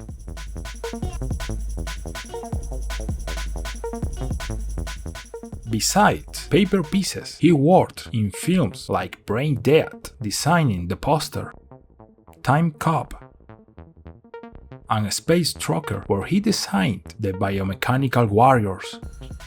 But there was a film that without Soroyama having worked on it, had a superlative influence in the creation of an emblematic character of action and science fiction movies, RoboCop. The production team of the film were short of time to design the suit that Peter Weller would wear. Once it was complete for the actor to put it on, they realized that it looked not so good and really bulky. It had a more similar to the character of Judge Dredd than the RoboCop that we all know. This did not convince those involved in the film. After several more drawings by concept artists, the team received further instruction for the look of the suit, which required it to be heroic, sexy, and a lineage of Detroit. The keyword sexy jumped out, and Soroyama's first book, Sexy Robot, was used as a reference after combining the smooth Crumb aesthetic with Weller's form. In a final sketch, the robotic policeman who would succeed in the movie theaters of the 80s was born. Soroyama also designed trading cards, limited edition prints, a cover for Aerosmith album Just Push Play, and produced an initial idea for what would later become Sony's dog-like robotic pet, the Aibo, which went to market in 1999, for which he received the Grand Prize of Best Design Award in 2000. His dog robot was included in the permanent collection of the Museum of Modern Art in New York and the Smithsonian Institution, thus getting his robotic representations to go beyond the paper and reach the real world. And not only would he achieve it with Sony's dog, since years later, with an enviable portfolio, Dior contacted him with what could be the most ambitious work made by the Japanese artist to bring to life one of his sensual and curvaceous robots, a giant metal structure that would be the center of attention during the catwalk of the pre-fall 2019 event. For the show, the giant robot took the form of an idealized woman with a bust, detail resembling mechanical joints, nuts, and bolts across its body. To achieve the impressive structure, Hajime made the carving out of a block of styrofoam that was then coated in several layers of aluminum paint, which took 20 days to apply. Soroyama expressed this about the project: "I have never created such a large statue before. The truth is that I was excited by the idea of doing something new." Dior's robot design was inspired by a combination of characters from his Sexy Robot book, and it ended weighing almost a ton, requiring a team of 16 to install it. When complete, the assembling revealed a fembot with a helmet-like head, including a rectangular slit for its eyes, as well as an antennae for its ear. On his right eye, it featured a light gold Dior logo, while around it, Soroyama incorporated cherry blossom graphics. That would not be the only job that he would do related to the world of fashion, since from 2021, he would collaborate with the Japanese sports brand Mizuno to design high-performance running shoes that combine sport and art in the same object. Soroyama's work for these sporting goods has sought to reflect the plasticity of the human body, its strength, and its ability to defy physicality or expectations. Around the same time, he collaborated with singer and songwriter The Weeknd to produce merchandise to celebrate the 10th anniversary of the Weeknd mixtape Echoes of Silence.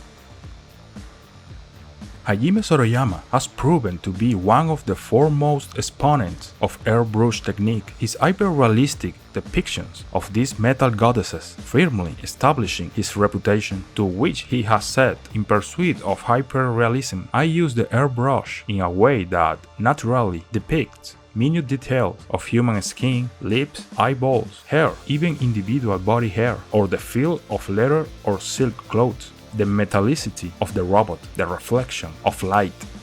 And it is that Soroyama has managed to coordinate his knowledge in fine arts, illustration, and industrial design, developing an extraordinary work with a level of perfection and technicality within the reach of a few. And in his own words, art is a kind of tenacity and insistence upon asserting your own originality. By contrast, superrealism deals with the technical issue of how close one can get to one's object.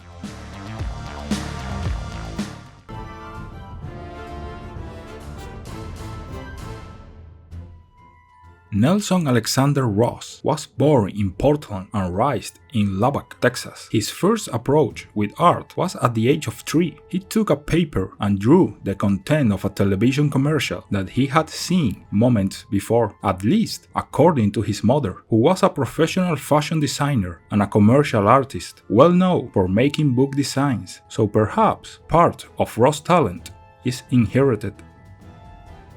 The first spark that ignited his passion for superheroes was when he discovered Spider-Man on the children's television show The Electric Company. At the age of 13, he began writing and drawing comics, influenced by artists such as John Romita Sr., Neil Adams, George Perez, and Bernie Wrightson.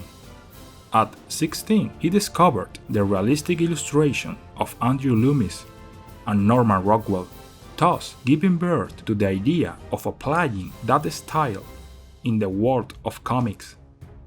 At the age of 17, he began studying at the American Academy of Art in Chicago, the same academy where his mother had studied. There, he discovered other artists such as J.C. Leyendecker and Salvador Dalí, whose quality of paintings Ross saw were not so far removed from that of the comics. It is at this moment that he has the determination to paint his own comic books. After graduating, he started working at an advertising agency as a storyboard artist. His first job in comics was the 5-issue miniseries Terminator: The Burning Earth, written by Ron Fortier and published by Now Comics. Ross created all the art from pencils to coloring. He did similar work on a variety of titles over the next few years. These works caught the attention of Marvel, who hired him to work on the science fiction anthology series Open Space, which had a disappointing result. His work would be published in issue 5, but the series was cancelled in issue 4 in 1990.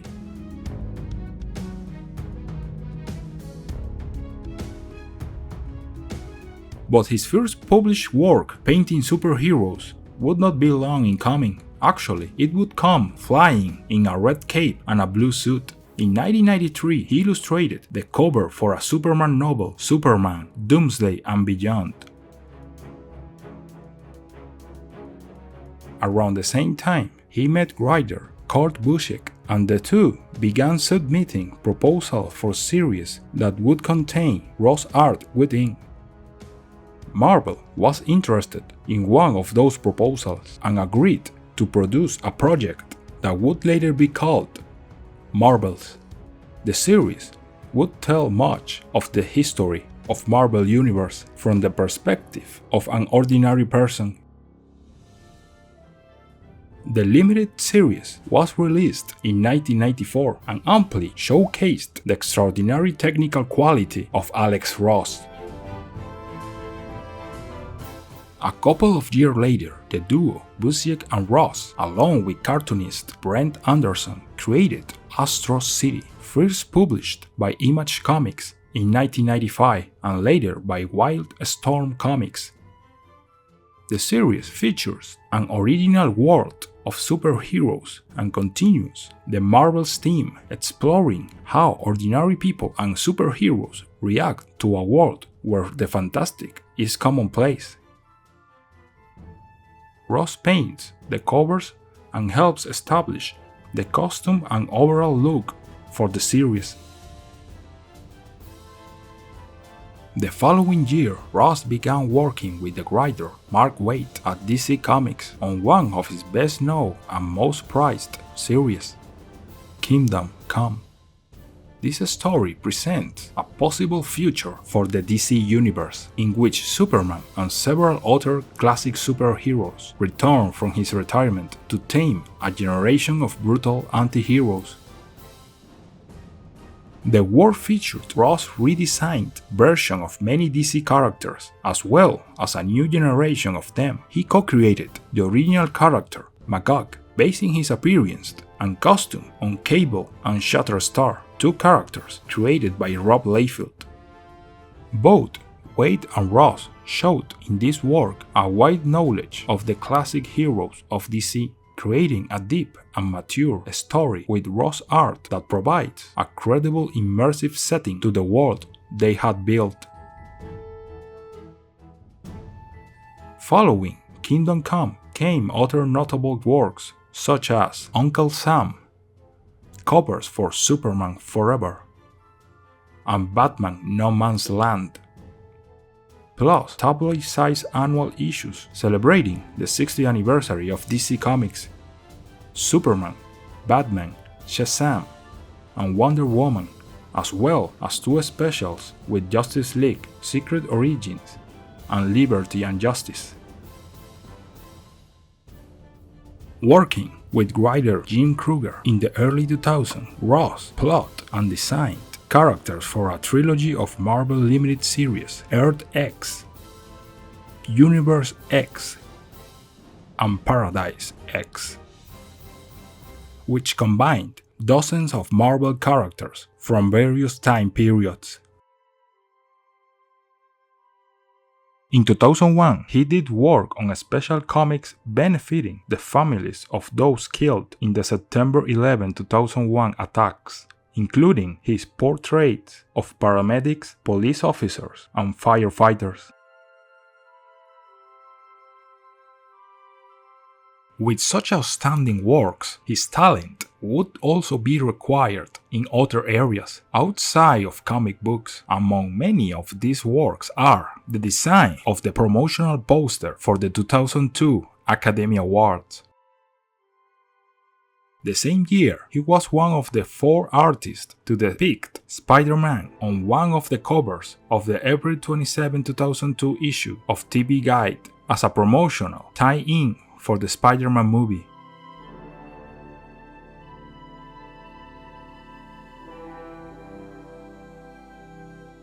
In 2004, he would do a series of illustrations for the opening credits sequence of Spider-Man 2, depicting scenes from the first film.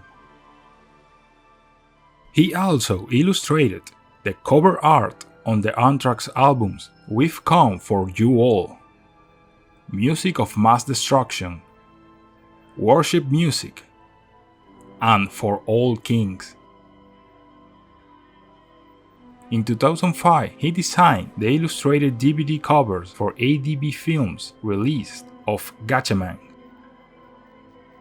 Then he illustrated the DVD cover Savior of the Universe edition of the 1980 Flash Gordon movie, of which he is a big fan and it is one of his favorite movies. In 2015, Alex was chosen by Apple Corps Ltd. To be the first artist in over 30 years to paint the Beatles. DC Direct, the collectible division of DC Comics, has produced 3 Kingdom Come comic book action figure sets based on Ross designs. The list of his works is really endless, so it is not surprising that he has received an equally endless number of awards, among which are National Cartoonist Society Comic Book Robin Award, many Eisner Awards and several Harvey Awards. Ross won the Comics Buyer's Guide CBG Fan Award for Favorite Painter 7 years in a row, resulting in that publication's retirement of the category. He was also named Best Cover Artist by the CBG Awards 11 years in a row, from 1995 to 2005. And it is that the art of Alex Ross continues to connect at a very deep level in many comic readers and many others who are not. When we see the images created by this artist, we are amazed with that ability to represent a world so similar to ours, to these new mythological beings in such a real way that we fantasize about seeing them crossing the horizon from the window of our home.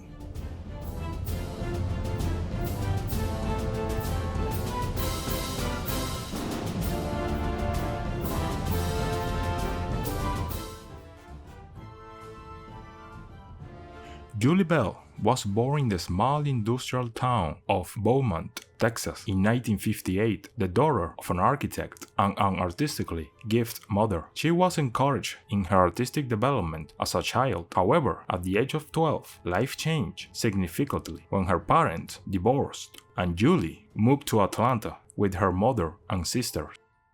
The next few years proved itinerant as she attended 5 different high schools, continually adapting to new environments.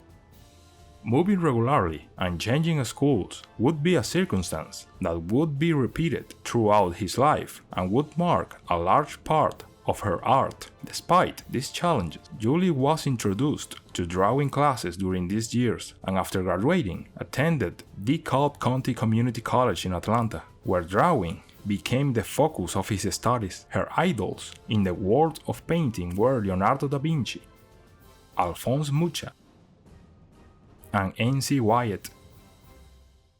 Looking back on that period of her life, Julie commented that she had great teachers at the DeKalb County Community College. It was there that she was first enrolled in the life drawing courses that would become the basis of her later work.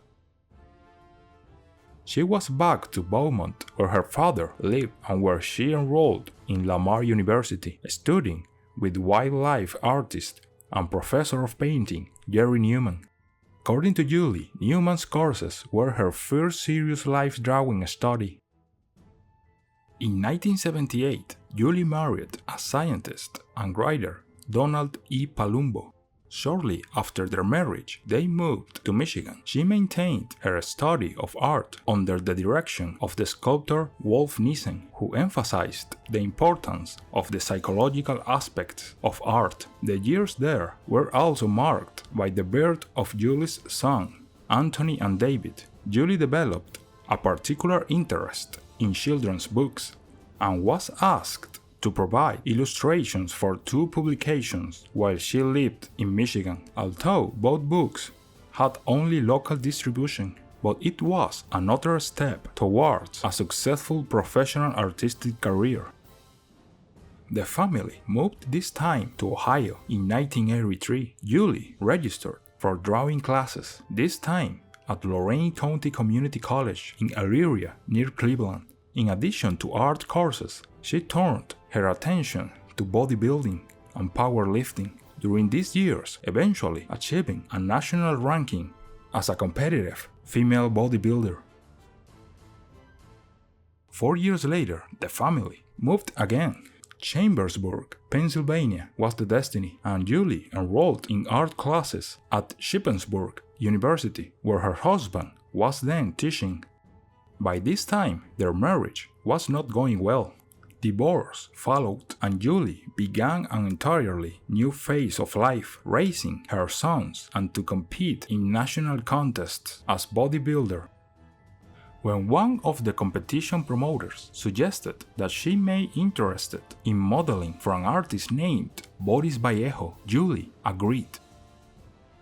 During those modeling sessions, she observed Vallejo's approach to painting, how he used color and what techniques he employed in the process. Subsequently, she decided to ask for his opinion of her own artwork. His response was a suggestion that she slow down and be more patient with her own drawing, taking the time to think more about what she hoped to express. That was the beginning of a more considered artistic process that led Julie into her mature work. Ultimately, Vallejo became both her painting teacher and her partner. They were married in 1994.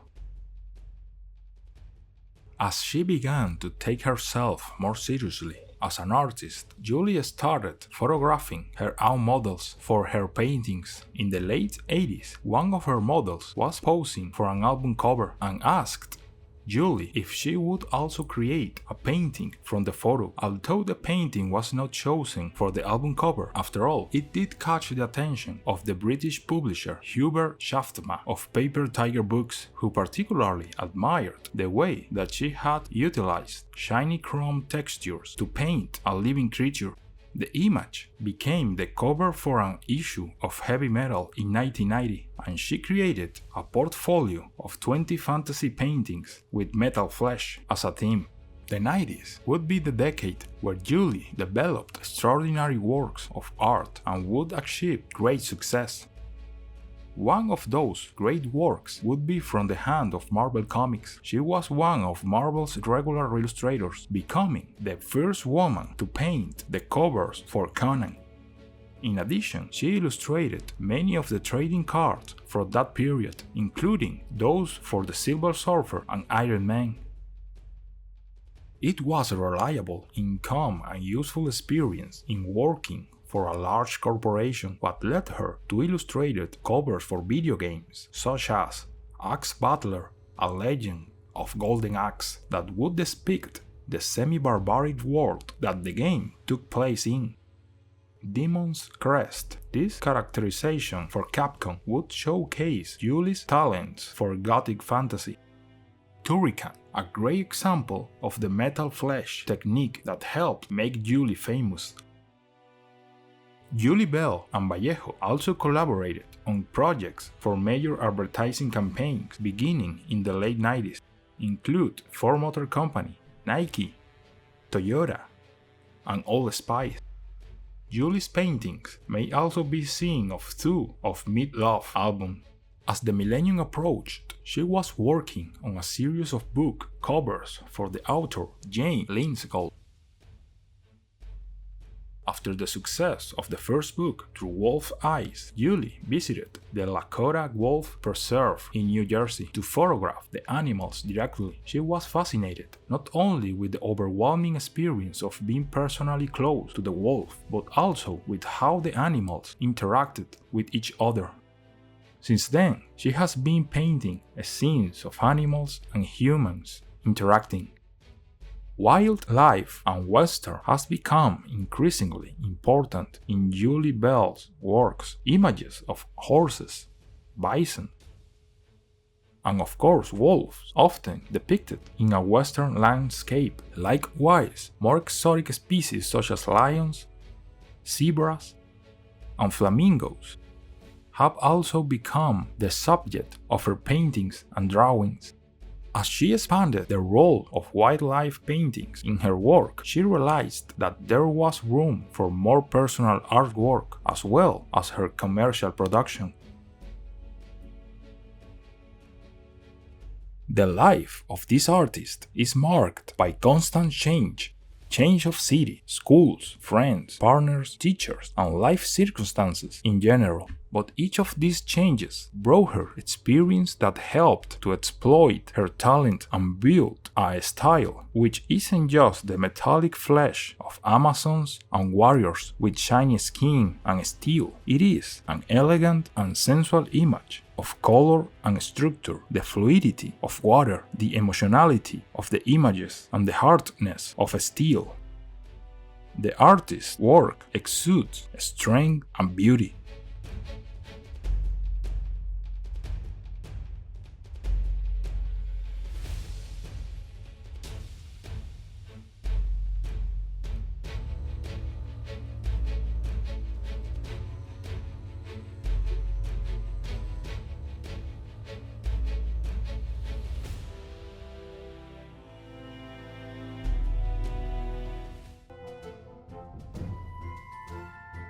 Boris Vallejo was born in 1941 in Lima, Peru. He became interested in art at an early age and began painting at the age of 13. Music also motivated him to the point of wanting to become concert violinist at that time, and he took violin lessons for 7 years. Then, for 2 years, Boris was in pre-medical studies to be a doctor. Later, this 2-year course, especially his study of anatomy, helped him to learn how to draw the human body. After the encouragement of his friends and colleagues who had noticed how well he drew, he applied to Peru's National School of Fine Arts in the Graphic Art Division, where he received a 5-year scholarship. He graduated with the prize given to the best student. Vallejo quickly gained in confidence as an artist, and in 1964 he put together a portfolio with some of his works and immigrated to the United States. He was hoping for a more rewarding career than he could ever have had in Lima. He arrived in New York with $80 in his pocket and with no knowledge of English. He had no friends, but he ran into a few other Peruvian immigrants who helped him find a place to stay and who later helped him get a job in the advertising department of a trust company. At that time, he met Doris, his future wife. After 2 years, he became a freelance graphic artist. During the next 8 years, he worked on a wide variety of projects from boot and necktie advertisements to Christmas cards. He also worked on illustrations and covers for comic books. Vallejo said, "I had already been working successfully as an illustrator for a few years. When I discovered fantasy art on an American comic magazine cover, it was a heroic woman fighting prehistoric monsters, and suddenly I knew that this was what I want to do. I have always had a special love for the perfect structure of the human body, and fantasy art enabled me to depict muscular and sensuous bodies in all variations in my works, and as I love human bodies, I always try to paint them as beautiful and as perfect as possible." In 1971, he did his first works in the genre, painting some covers for Warren Publishing and for Marvel Comics' Savage Sword of Conan. Soon caused him to be tagged the next Frazetta and shifted to book covers in 1975, starting with cover for the paperback edition of Edgar Rice Burroughs' I Am Barbarian. This piece depicted a muscular, nearly naked warrior using a sword to defend a similarly undressed woman against an approaching tiger as a great example of the signature style that would make him famous. Vallejo was usually asked to illustrate works of heroic fantasy for obvious reasons, mostly for Valentine books and Del Rey books. Although, like his distinguished predecessor Frank Frazetta, he would also have a broad impact on the entire field of science fiction and fantasy art. Significant early projects include 7 covers for gore novels by John Norman and covers for all 24 of Burroughs' Tarzan books. However, his career significantly changed after he divorced Doris and then married Julie Bell in 1994 and forged a productive partnership. Although they continued to paint separately, they also collaborated on a series of books and calendars, along with other merchandise and advertising work in which they signed the artwork with both names.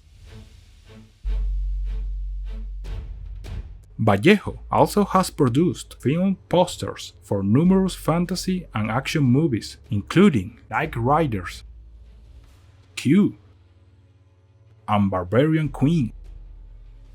He has also illustrated posters for comedies as National Lampoon's Vacations, European Vacation, Nothing But Troubles, and Aqua Teen Hunger Force color movie film, co-created with Julie Bell. The vast majority of his work depicts scenes of savage and sensuality. However, it was not just his choice of subjects that soon made him one of the most popular illustrators of his time, but also his expertise as a painter. The composition and colors of his impressive work of art bear witness to the fact that they have been influenced by several hundred years of painting.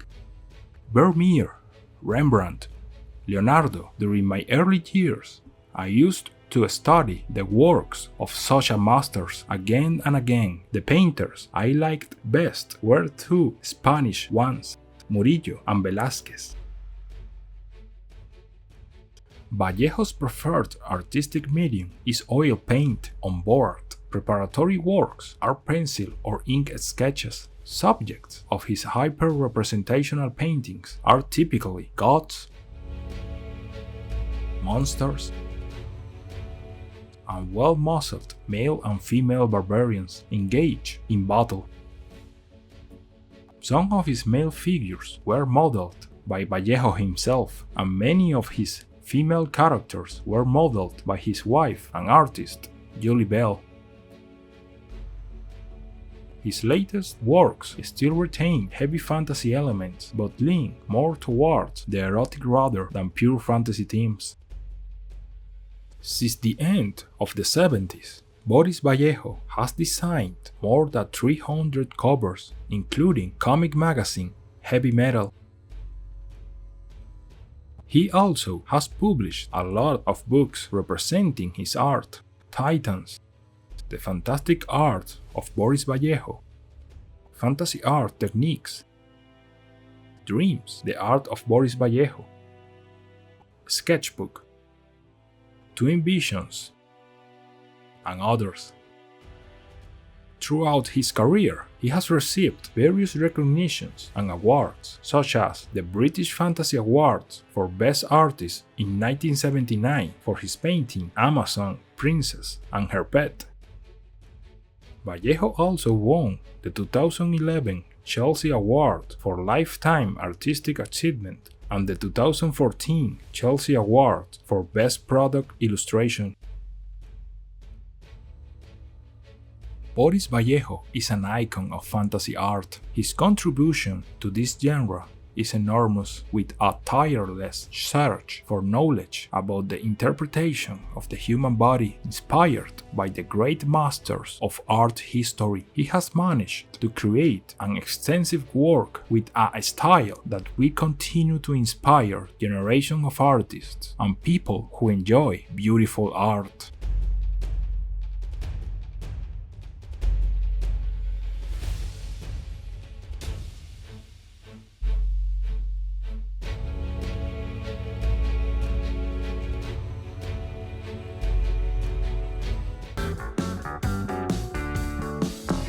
Richard Corben was born in October 1, 1940, on a farm in Anderson, Missouri, and grew up in Sunflower, Kansas, a community that worked for the Sunflower Ordnance Works, an army plant that manufactured bombs in World War II. Corben drew comics all of his life.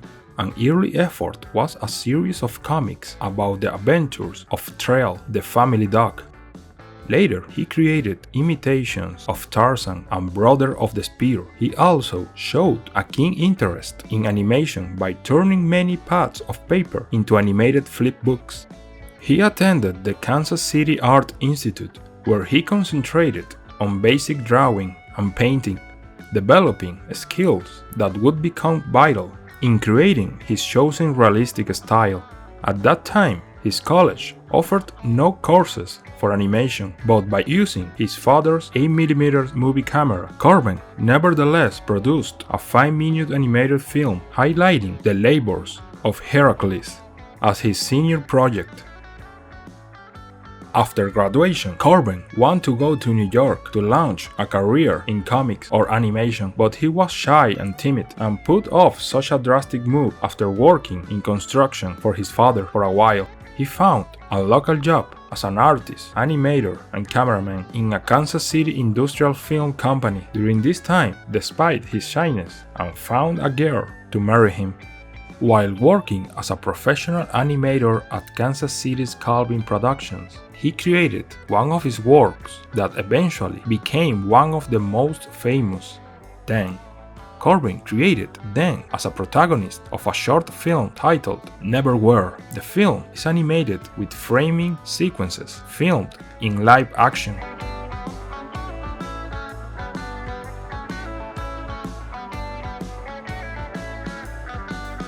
After working as a professional animator, Corben started writing and illustrating for Underground Comics. His first work was published in 1968 in the fanzine Voice of Comicdom. 2 years later, Corben published his own underground comic book entitled Fantagor, which consisted of 4 science fiction tales that he had conceived and drawn himself. They contained elements of horror, violence, and sexuality, and already embodied the main themes of his future work. Afterwards, he worked on the underground magazines Slow Death and Skull, sometimes using the pseudonym Gore. In 1970, he began illustrating horror and science fiction stories for Warren Publishing. His stories appeared in Creepy, Eerie, 1984, and Comics International. He also colored several episodes of Will Eisner's Spirit. In 1971, Corben's first longer fantasy story, Rolf, came out, which still was printed in black and white. The story was about the loyalty of a dog to his mistress. Through a magic spell gone wrong, Rolf becomes half dog, half man, and as this hybrid creature, he must rescue his mistress from demons in a strange land.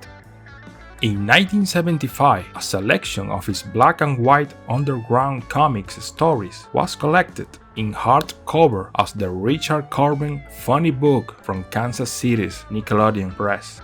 A year later, he adapted a short Robert E. Howard story in an early graphic novel, Blood Star. Also, in 1975, when Mœbius, Philippe Druillet, and Jean-Pierre Jeunet started publishing the magazine Metal Heartland in France, Corben submitted some of his stories to them. He continued his work for the franchise in America, where the magazine was called Heavy Metal.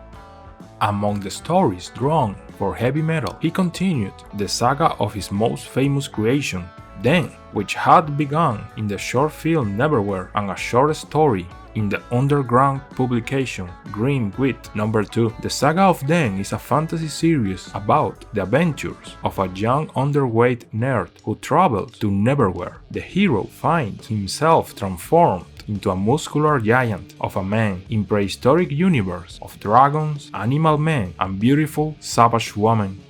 This universe takes inspirational notes from Robert E. Howard's Hyborian Age, Edgar Rice Burroughs' Barsoom, and H.P. Lovecraft's Horror Dimensions. This story was adapted in a highly abridged form, co-produced by Corben himself in the animated film Heavy Metal, where Den was voiced by John Candy in a humorous interpretation of the character that Corben found excellent. Corben founded in 1986 his own publishing imprint, Fatagor Press. Among the titles Fatagor published were Den Saga, Horror in the Dark, Rip in Time, and Song of Mutant World. Corben draws for Marvel, DC, Dark Horse Comics, and other publishing houses in many franchises. Most of them are cover work, but also interior art on series like Ghost Rider and Hellboy. He collaborated with Brian Azzarello on 5 issues on Hellblazer, which was collected in a trade called Hellblazer Hard Time. At Marvel's Max imprint, he has produced Haunt of Horror, a mini-series adapting classic works of horror to comics. The first mini-series, published in 2006, was based on the stories of Edgar Allan Poe, followed by a second series in 2008 adapting works by H.P. Lovecraft. Also, he worked with Rob Zombie and Steve Niles on the independent comic Bigfoot for IDW Publishing. Apart from the comics, Corben's art appeared in the covers of Meat Loaf, Bat Out of Hell, Jim Steinman, Bat for Good, and a movie poster for the Brian De Palma film Phantom of the Paradise. In addition, he provided cover art for the VHS release of the low-budget horror film Spookies. In May 2020, Parallax Studio announced pre-production on the live-action animated film Meat, based on the comic book Fever Dreams, illustrated by Corben and writing by Jan Sternat. Meat premiered at the 2022 Cannes Film Festival and was released for streaming. Corben's work in comics and animation has won him recognition, including President of the Japan Culture Society Trophy, Spectrum Grandmaster Award in 2009, Will Eisner Award Hall of Fame in 2012, and Angoulême Grand Prix.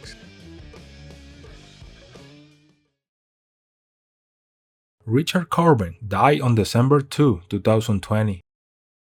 He was not just another example of that type of comic that went far beyond the juvenile comic. His work was something else, something that stood out among a group of extraordinary adult comic works.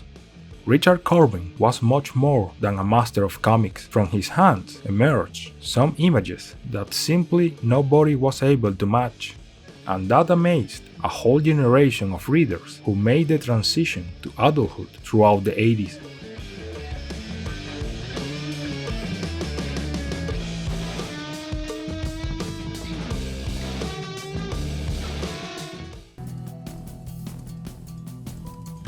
Philippe Druillet was born in 1944 in Toulouse, France. The war caused his parents to flee from France to Germany and then to Spain. He would not return to France until 1952. During this time, he discovers the cinemas, which inspires him to fill his sketchbooks. In his meetings, he set foot in the world of science fiction by reading the short stories of Howard Philip Lovecraft. Later, in the early 60s, he had the opportunity to live in the same building as the designer known as PM, a proximity that allowed the young man to confirm his attraction to the world of art. From then on, names like Louis Pujols and Jacques Bergier influenced his career. He was also interested in photography. Between 1964 and 1965, he worked in the cinematographic service of the armed forces. Influenced by reading The Morning of the Magician by Louis Pujols and Jacques Bergier, he decided to return to civilian life to devote himself to drawing. Then, he illustrated covers for Fiction and Galaxy magazines.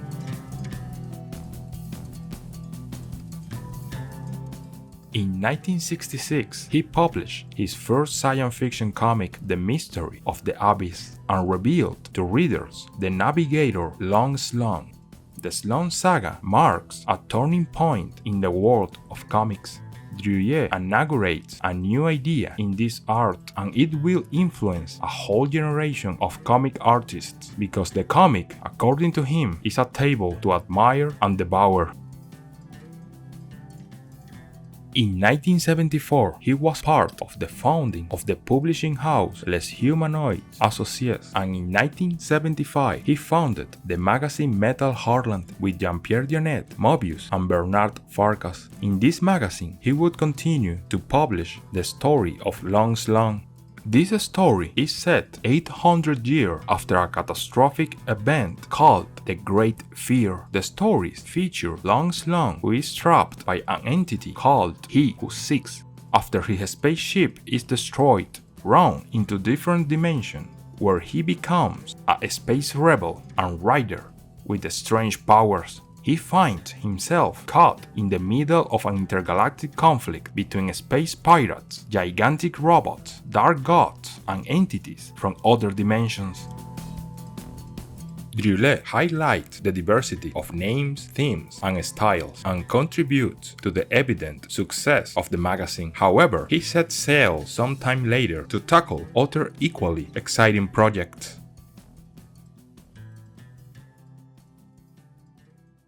In 1975, he lost his wife, Nicole, to devastating cancer. Motivated by this pain, he published La Nuit in 1976, which marked a turning point in his work because it is intimately linked to the accompaniment of his wife in illness. Graphically very successful, this story is characterized by an innovative coloring at the service of a desperate story for the artist who has felt permanently moved by the death of his partner in life to whom he is dedicated. The book has been a means of exorcising his pain. La Nuit is probably the darkest, most nihilistic world he ever conceived. It staged the struggle of a dilapidated humanity organized in anarchist gangs, drugged to the last degree, and who will have to go to conquer the Blue Deposit, a fantastic source of all drugs, which allows these quasi-zombies to follow the rhythm of this world of madness. Druillet published in 1980 the trilogy Salammbô. The artist draws inspiration from Gustave Flaubert, seasoning it with his intense imagination while remaining within the framework of the story writing by Flaubert. Interstellar adventurer Long Slung is present there. We can see through the pages that transcribe battle scenes that they perfectly reflect his creativity, graphic, colorful, and alive.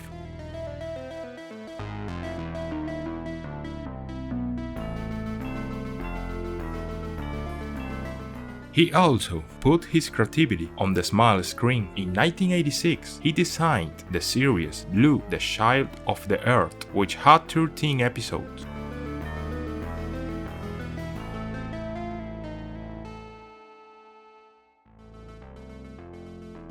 In 2002, together with the writer Benjamin Legrand and script director Amélie Eubert, they created a 40-episode 3D series called Excalibur. Excalibur tells of Princess Jana, whose father is trapped under a spell. To free him from his fate, Jana must seize the sword Excalibur and face trials and battles.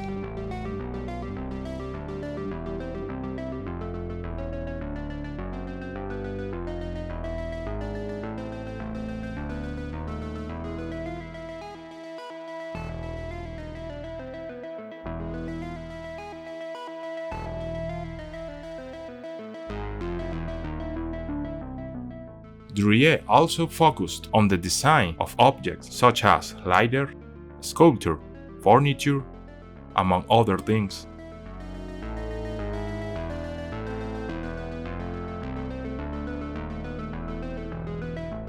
Throughout his career, he received several awards, including in 1973 the Belgian Saint-Michel Prize in the science fiction category thanks to his book Delirious. 3 years later, in 1976, his comic strip Ouerem Le Fou earned him the special prize for French science fiction, and in 1988 he won the Grand Prix d'Angoulême for all his work at the 15th International Comic Fair.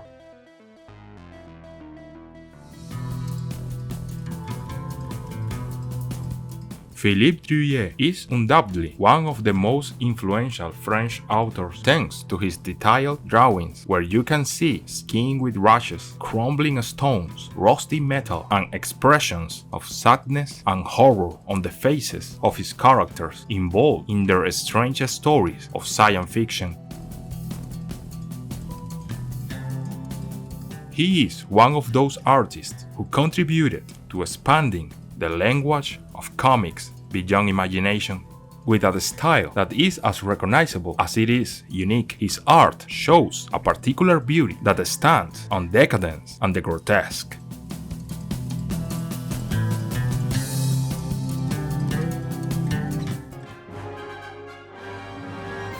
Juan Giménez was born on November 26, 1943, in Mendoza, Argentina. Since he was a child, he was fascinated by drawing. He began imitating comics and covers of Latin American and Spanish books. His introduction to the world of drawing comes from his passion for cinema, to the point that after watching a movie, he drew the most impressive sequences of the film. At the age of 15, he painted only for pleasure. He was fascinated by American comics like Tommy Tomorrow, his favorite at the time, also Batman, Superman, and the Lone Ranger. Other works that inspired him were Argentine magazines such as Mr. X and Bull Rocket. After finishing high school, he entered the Faculty of Industrial Design. There, he learned ergonomics and how to apply it to everything he designed in every mechanical and architectural contraption he made. Then, he attended the School of Arts and Design at the National University of Cuyo in Argentina. Later transferred to Europe, he studied at the Academy of Fine Arts in Barcelona. All these studies greatly influenced Juan's design. They helped him materialize his art. His drawing always gave a sense of reality, no matter how fanciful they were. He returns to Argentina and works in several Argentine advertising agencies, making storyboards, learning to synthesize the narration to another level. The launch of the Scorpio magazine in 1974 gave him the opportunity to illustrate short stories by various writers. In 1977, he was commissioned to illustrate the war comic As de Pique with the writer Ricardo Barreiro. This story is set in the midst of World War II, the 10 crew members of a Boeing B-17 experience the war with intensity. Their fears, dreams, memories, and longings come to light during the course of epic aerial battles, showing the most human side of war. As the Pique was his first notable work as a comic book artist, not only for him but for readers who were very pleased with the result. In the late 70s, he left Argentina and settled in Europe, where he began working for Italian, Spanish, and French publishers. In 1979, he published, again with Ricardo Barreiro, The Black Star, his first work in color. The plot is pure science fiction. A mining star discovers a starship graveyard in the heart of a double neutron star. When his ship gets trapped back in civilization, he recruits a motley trio of companions with whom he makes his way back to the Black Star to steal the technological mysteries of the ships he found there. By the 80s, his talented storytelling skills moved from paper to movie image, as he collaborated on the design of the Harry Canyon segment of the movie Heavy Metal. This segment tells the story of Harry, a taxi driver in a futuristic New York City. There, he meets the girl, the daughter of a professor, who finds the Lochnar on an alien planet and takes it to the Metropolitan Museum of Modern Art in New York. A Venusian criminal named Rudnick desires the Lochnar and kills the professor during a dispute. This results in a showdown against the criminals, culminating in a film noir-like style.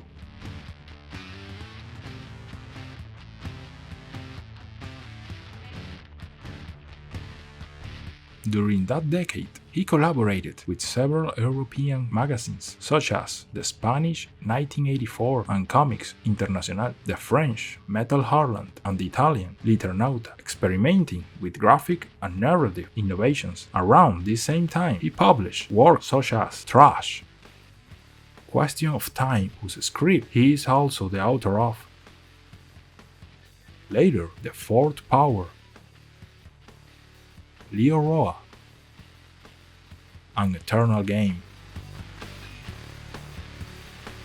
In the early 90s, while living in Sitges, Spain, he collaborated with Alejandro Jodorowsky on the Saga of the Metabarons, a series of comics about the history of a dynasty of perfect warriors. The stories are characterized by science fiction on an epic scale, inspired by a Greek tragedy. The stories are heavily influenced by the universe present in Frank Herbert's Dune series of novels.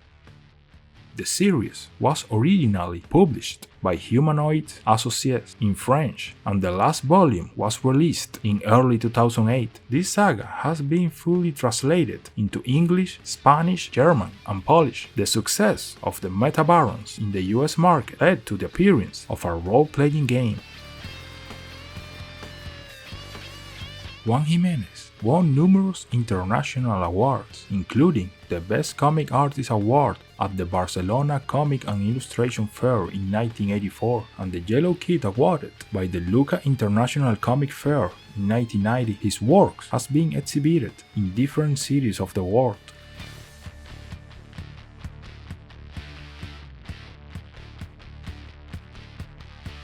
Already consecrated for a long time as one of the best in his field, giving soul and life of its own to all his metallic dreams, he continued working for the most renowned publishers, publishing works with the highest quality that characterize all his works.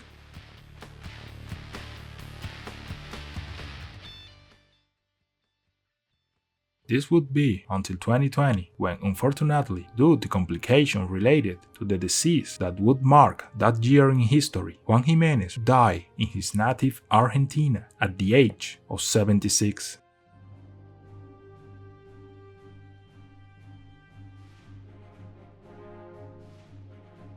But like many extraordinary artists that we have talked about in this space, his physical presence disappears, but his legacy continues to travel through time and generations, inspiring many to dream about fantastic worlds throughout the universe, and even inspiring some to create their own universes.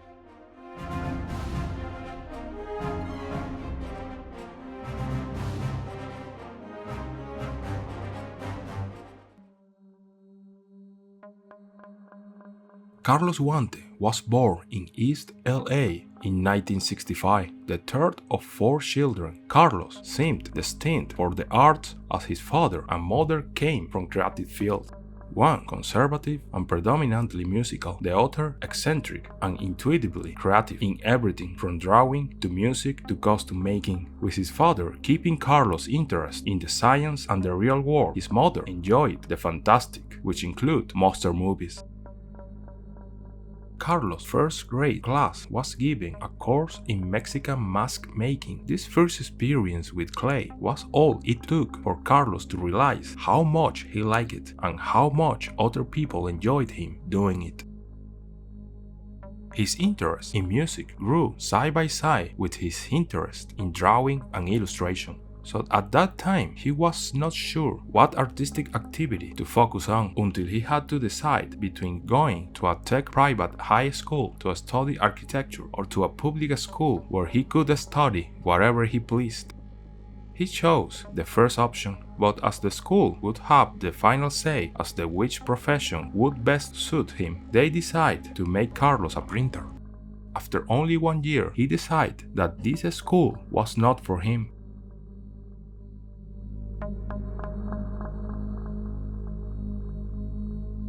Then Carlos enrolled at Shore High School in Montebello, California, where he involved himself with music. It wasn't until his junior year until he saw the school's annual art show and noticed how serious some of the art students were about their art that he decided to finally enter the school's art program.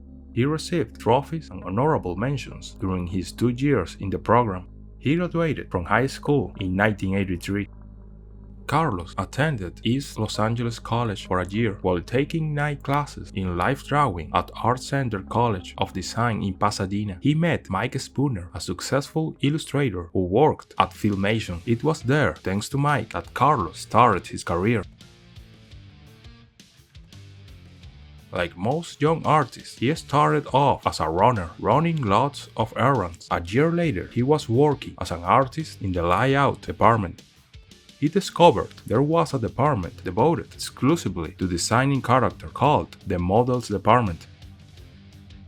He left Filmation and started work as an assistant layout artist at Robbie and Spear, the sister company to Hanna-Barbera, but Carlos still hadn't found what he was looking for until he found a job as a character designer on the Ghostbusters animated series. Carlos considers this the true beginning of his career.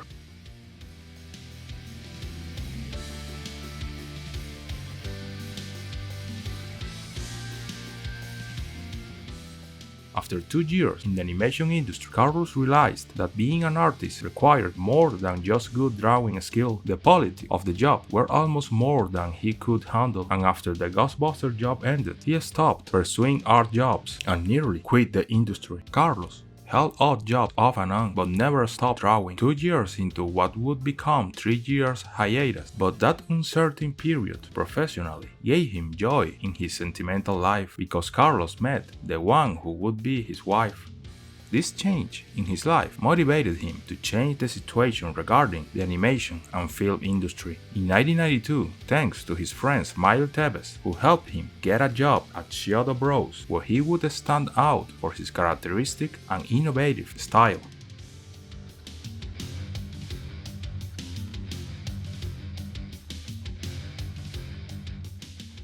From that moment, he began to work incessantly focused on the design of characters, especially monsters, fantasy and science fiction creatures for cinema as a conceptual artist. The list of cinematographic production in which he has participated is very extensive, in which there are science fiction movies such as Men in Black 1 and 2,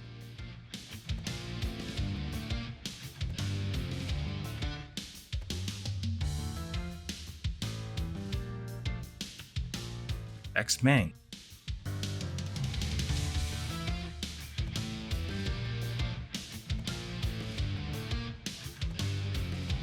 Hellboy, Prometheus,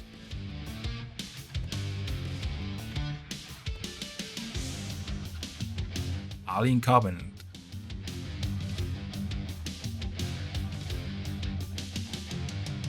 Also, horror movies like It, and fantasy like Alice in Wonderland, Noah, The Spiderwick Chronicle, Detective Pikachu, and Fantastic Beasts. Carlos said about working as an artist in the movie industry. Artists can make a good living working in film, but as far as individual expression goes, don't expect too much. Film is a collaborative effort. It's like being in a rock band with an egotistical guitar player and an exceptional, spoiled lead singer. As an artist, you usually get treated like a roadie, even though, as the artist, you are probably the one leading the project creatively.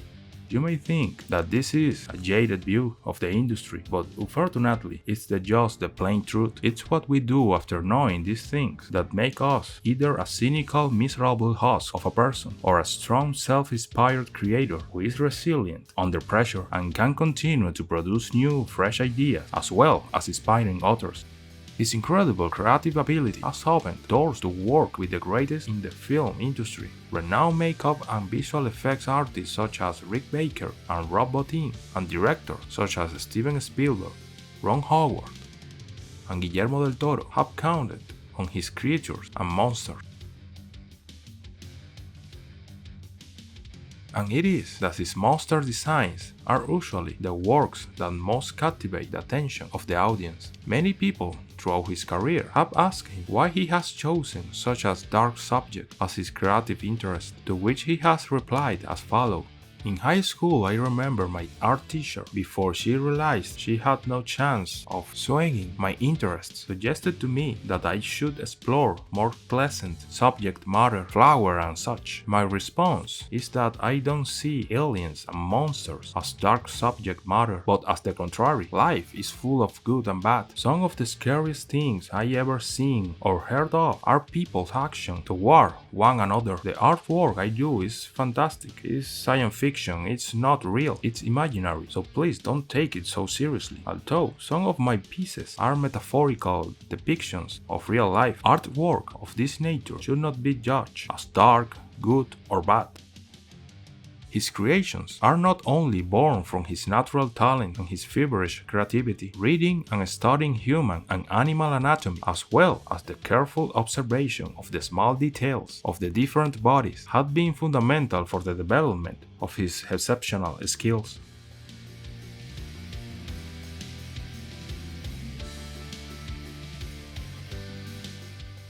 What his career show us is that to have a successful career in the field, it is not enough to have talent and be a creative person, since Carlos had to overcome many frustrations and realized where his efforts should be, knowing how to be in the right time, in the right place, using different tools, both digital and on paper, constantly studying anatomy, mythology, building, and a strong mentality to face the challenges presented by the industry. It was not an easy path, and there is no formula for success, but there are habits that bring artists closer to the goals they want to achieve, and they are never stop studying, never stop drawing, and not conforming to the reality that your eyes see.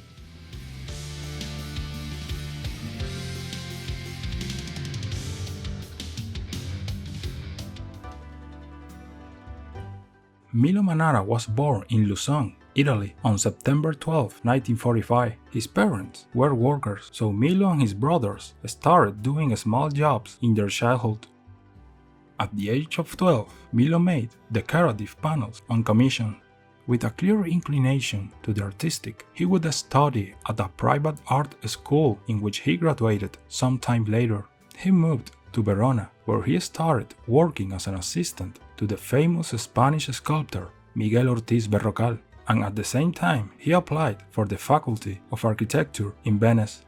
The political, social, and artistic changes that took place in the 60s influenced the young Milo. This changed his vision of what art should be in society.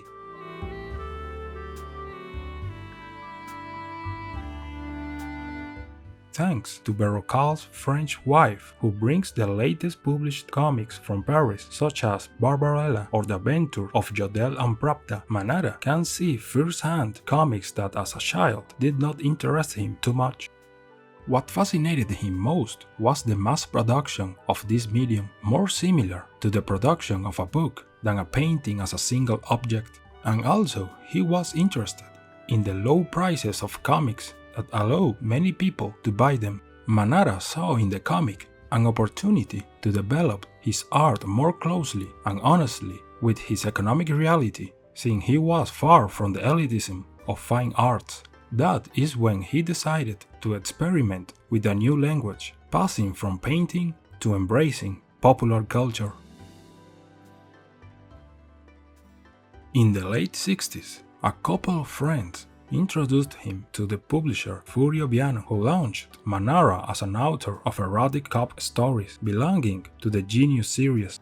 Genius was in the first place a novel, then it turned into a comic book. Later, he would draw Yolanda de Almaviva, a famous pirate series which was on newsstands from 1970 to 1974. Manara debuted in issue 14, out in May 1971. Meanwhile, he dropped out of college and then started his partnership with Il Corriere di Ragazzi, a weekly magazine where he drew comics written by Milo Milani. Right after that, Manara, with Silverio Pisu, co-founder of the satirical magazine Telerompo, launched two important works for his career, The Ape and Alessio. In 1978, he created his first successful character, and for the first time, he is also credited as the writer of the story. HP and Giuseppe Bergman, where HP stands as a homage to famed Italian comic artist Ugo Pratt. This story is about Giuseppe, an Italian anti-hero whose destiny is to go on an adventure in all its forms, exploring new graphic paths and new creative processes. Manara involved the character in an adventure that alternates between the fantastic, the erotic, the grotesque, and the terrifying in a wacky, decadent, yet realistic universe.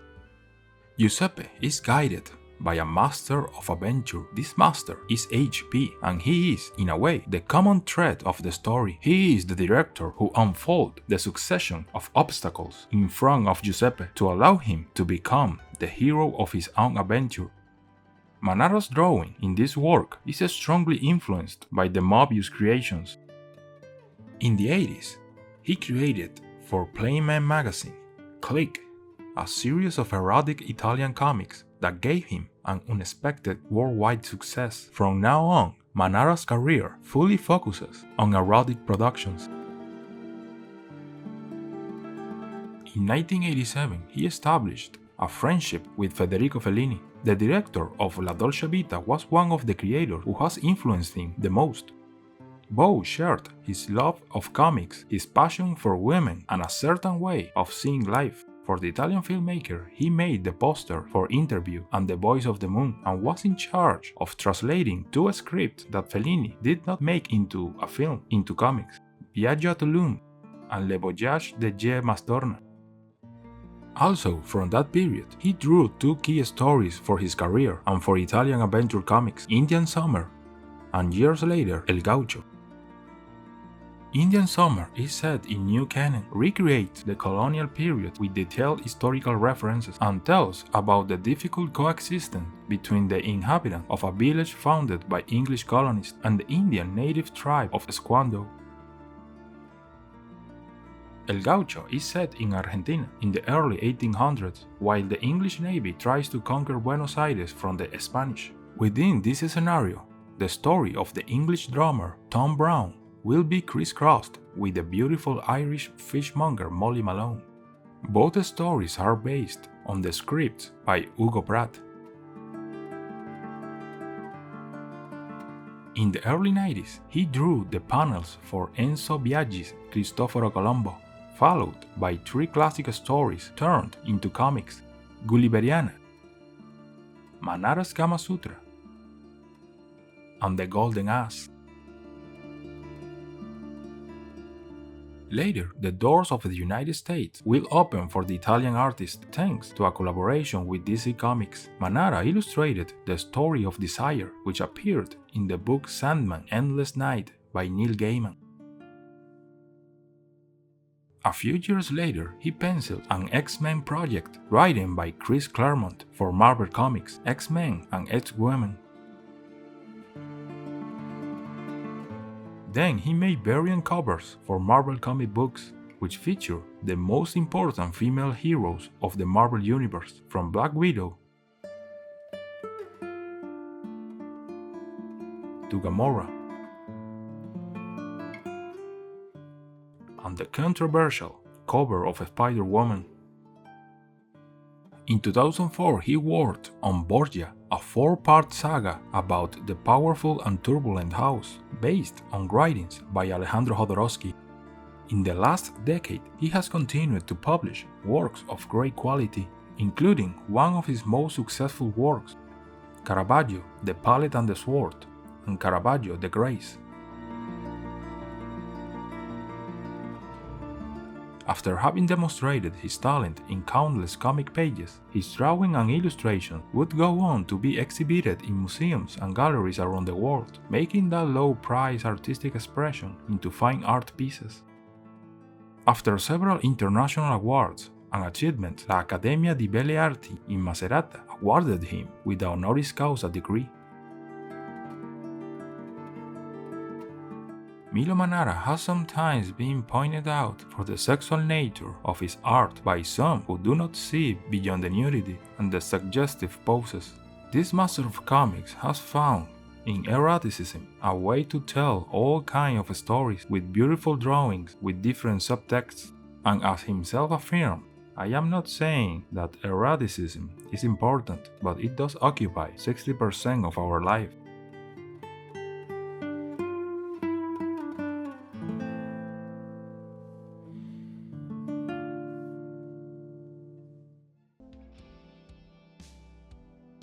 Joe Jusko was born on September 1, 1959, on the Lower East Side of New York City, the son of a construction worker and a homemaker.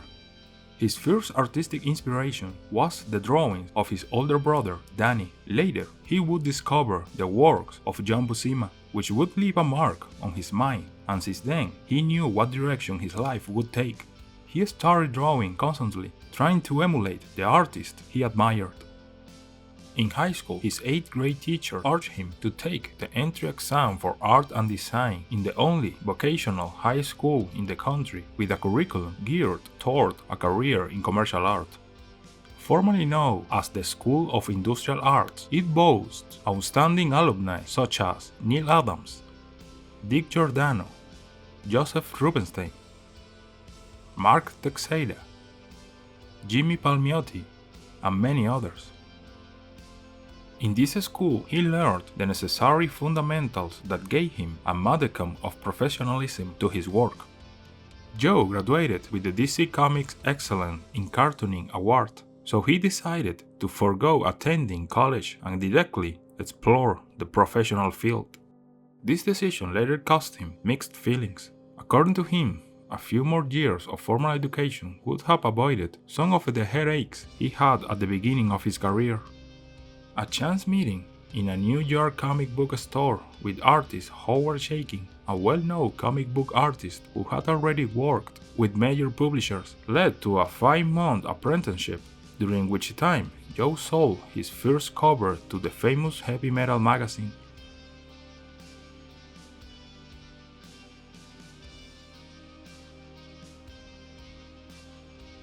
Joe had the following to say about this experience. I would have given them the cover to print, but I gladly accepted the $250 they paid me.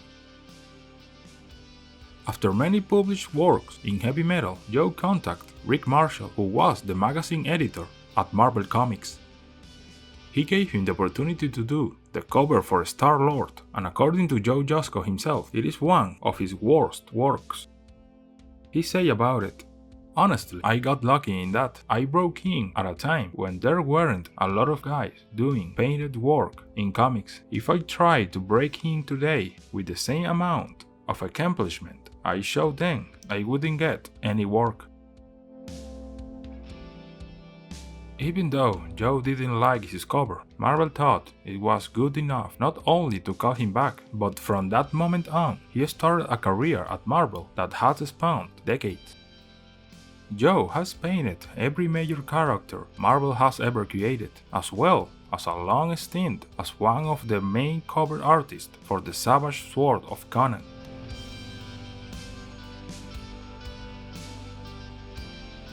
But one of the Jusko most remembered works was the images he created for Marvel Masterpieces, a series of trading cards.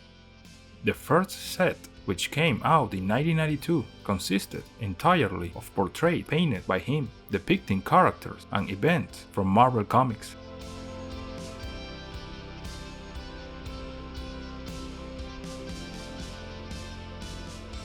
Besides this trading card set, he painted the 1995 art of Edgar Rice Burroughs trading cards. His work also was featured in the 1996 card set Fleer's Ultra X-Men Wolverine cards, as well as Conan the Barbarian and Vampirella trading card sets. In addition to his work at Marvel over the years, Joe has produced art for many other companies and characters, including DC Comics, Crusade Comics, Innovation Comics, Harris Comics, Wildstorm Comics, and Top Cow Productions, among many others. He has produced storyboards for ad agencies and advertising campaigns for such a notable client as the World Wrestling Federation, where he designed the art for the Royal Rumbles and WrestleMania. In the mid-2000s, he worked on a fully painted graphic novel based on Lara Croft, which won a certificate of merit from the Society of Illustrators, into which he was inducted in.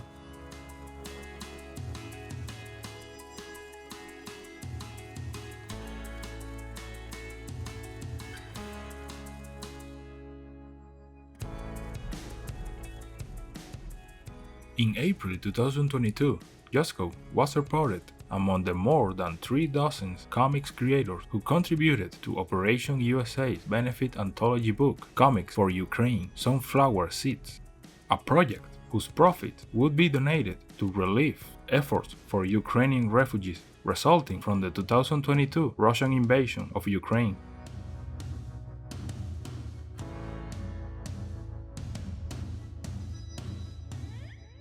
He commented about it. As a third-generation Ukrainian American whose grandmother had her entire lineage erased during World War II, I am honored to contribute to this most important endeavor.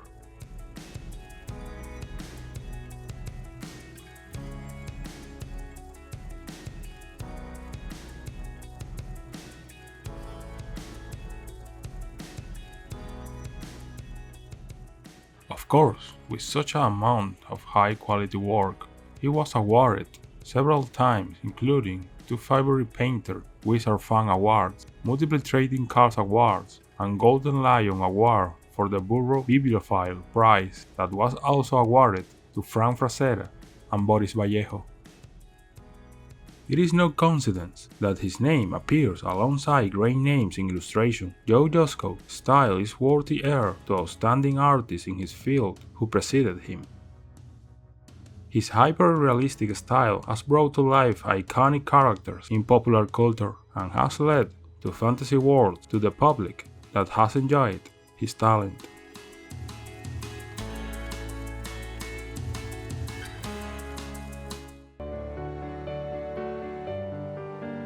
Enki Bilal was born in 1951 in Belgrade, Yugoslavia, to a Czech mother who came to Belgrade as a child and a Bosnian Muslim father who had been Josip Broz Tito's tailor. Belgrade was a city with a depressive atmosphere, where the memories of the war still lingered in the mind of its inhabitants. This situation would not go unnoticed by the young Enki in his future artistic vision. When he was 5 years old, his father managed to take a trip and stay in Paris as a political emigre. Enki and the rest of the family stayed in Yugoslavia. At the age of 7, in a medium-length film whose title, roughly translated, would be Color on the Asphalt, he played the part of an urchin, a graffiti artist, on the pavement of Belgrade. This left a small seed of cinematography that would grow many years later.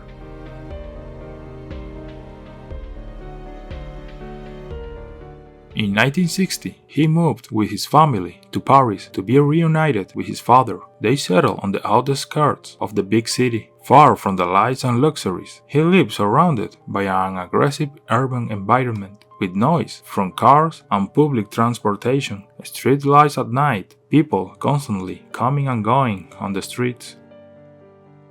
For a child from Eastern Europe, it was a profoundly impressive situation. And while discovering the French language, at the same time, he was discovering comic strips. At the age of 14, he met René Goscinny, who created the Asterix comic book series with illustrator Albert Uderzo. Goscinny's encouragement applied his talent to comics. Years later, Bilal began to study fine art, but he did not spend much time in those studies. He debuted in 1971 in the prestigious magazine Pilot, thanks to a contest for new artists with several short stories where he exhibited his passion for science fiction.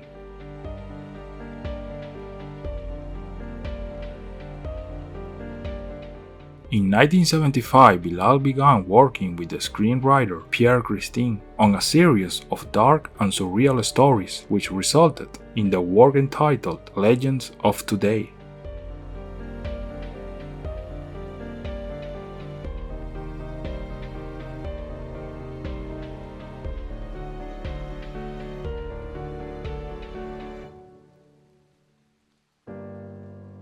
They also collaborated on books such as The Cruise of the Forgotten and The Town That Didn't Exist.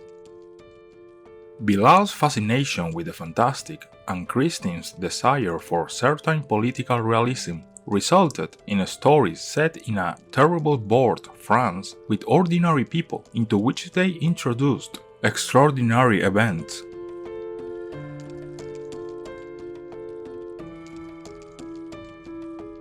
The Black Order Brigade and the Hunting Party inaugurated a new cycle. From English-style fantasy, somewhat gothic in nature, they slide towards hallucinatory fantasy in subtones closer to the films of Luis Buñuel.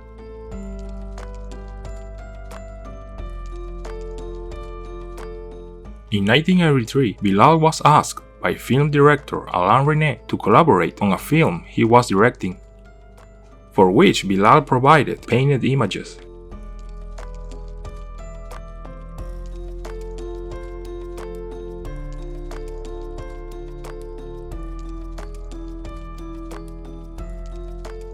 One of the most outstanding works of his career was the Nicopol trilogy, which took more than a decade to complete. Bilal wrote the script and did the artwork. The final chapter was chosen Book of the Year by the magazine Lia. An amazing cocktail of anxiety, humor, and strangeness, graphics and color reached the height of sophistication.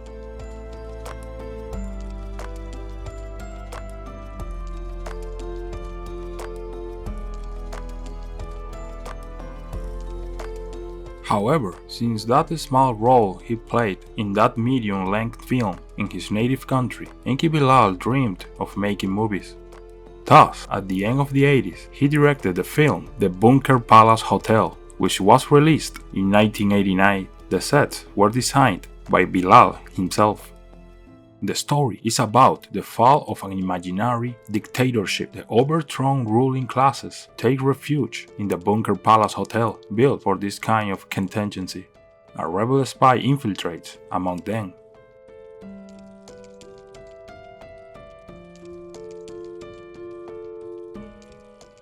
In 2004, he returned to the director's chair in the film Immortal, an English-language live-action and animated science fiction film in which he co-writing. It is loosely based upon Bilal's comic book The Carnival of Immortals. The plot is set in New York 2095, in a strange pyramid floating in the sky. The ancient Egyptian gods are judging the god Horus in the city. A weeping young woman with blue hair is arrested, though she possesses a great power. A hidden power that even she is unaware of. In 2008, a video game based on the Nikopol trilogy titled Nikopol Secret of the Immortals was published by God Game Entertainment. The game is a point-and-click adventure for PC. However, the lead designer was not Bilal himself.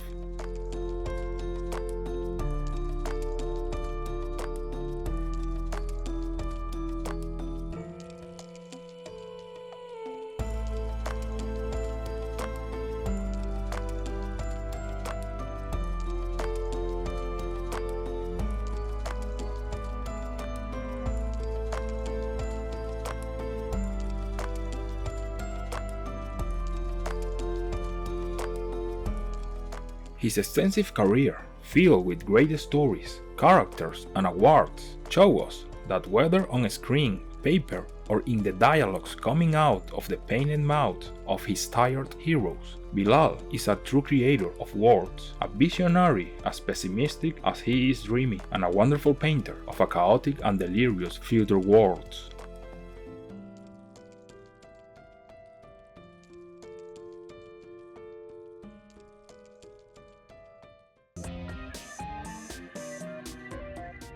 Robert Crumb was born in Philadelphia on August 30, 1943, to a Marine father and Catholic mother. His family moved frequently during his childhood and moved to Delaware in 1956.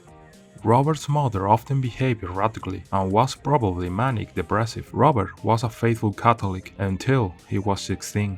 His biggest influence during his youth was his older brother Charles, who loved comics and co-wrote many of the comics they produced as a children. In 1959, they created a comic called Cat Life, based on the experience of Fred, the family cat. A year later, the cat had gone from being a common cat to one with anthropomorphic appearance, and his name had changed to Fritz. Fritz appeared in the early 60s Animal Town strips, drawn by Charles and Robert. Sometimes Fritz was accompanied by Fuzzy the Bunny, who served as an alter ego for Charles, his creator. After graduating from high school, Robert spent the present year at home, mostly drawing and talking about the meaning of life with Charles, who never did leave home. He finally left for Cleveland in 1962 to live with his friend Marty Pauls.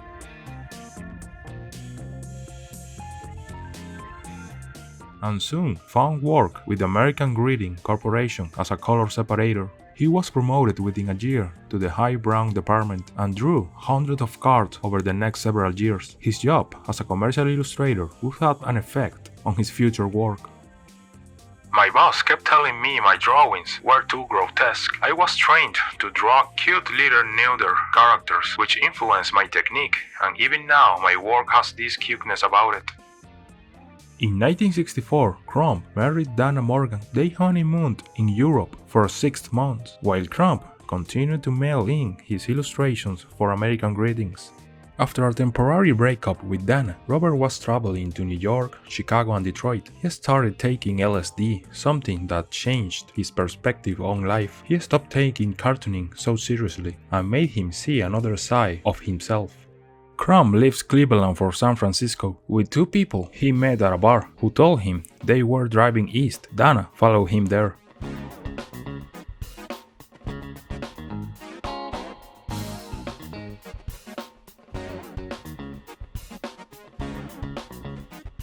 Crumb drew Sub Number 1 and Sub Number 0 in the fall of 1967 and sold them on the street in 1968, so marks the birth of underground comics, with Crumb as its most recognizable force. Subcomic was an underground comic series which was originally part of the youth counterculture of the late 60s. While a few small circulation self-published satirical comic books had been printed prior to this, Sub became the model for the comics movement that snowballed after its release. In 1969, Robert was basically non-stop at home, coming and going and sleeping in hotels, traveling to Detroit, New York, and Chicago. But despite being a chaotic way of life, he was able to create a lot of comics. At that time, he created Big Ass and Snatched. In the last months of 1969, Crumb received a $10,000 advance from Ballantine Books for a Fritz the Cat book.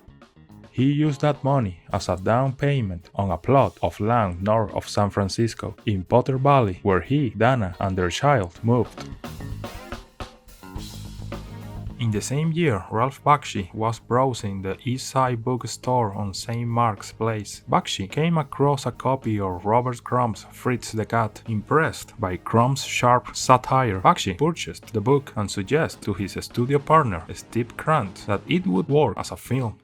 Bakshi was interested in directing the film because he felt that Crumb's work was the closest to his own. Krantz arranged a meeting with Crumb during which Bakshi showed Crumb drawings that had been created as the result of Bakshi attempting to learn Crumb's style to prove that he could translate the look of Crumb's artwork to animation. Impressed by Bakshi's tenacity, Crumb lent him one of his sketchbooks as a reference.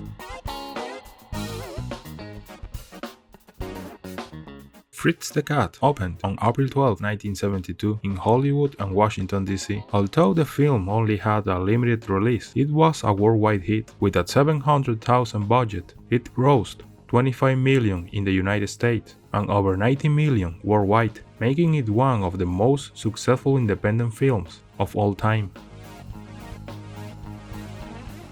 However, Crumb had disagreements with the filmmakers regarding the political content of the film.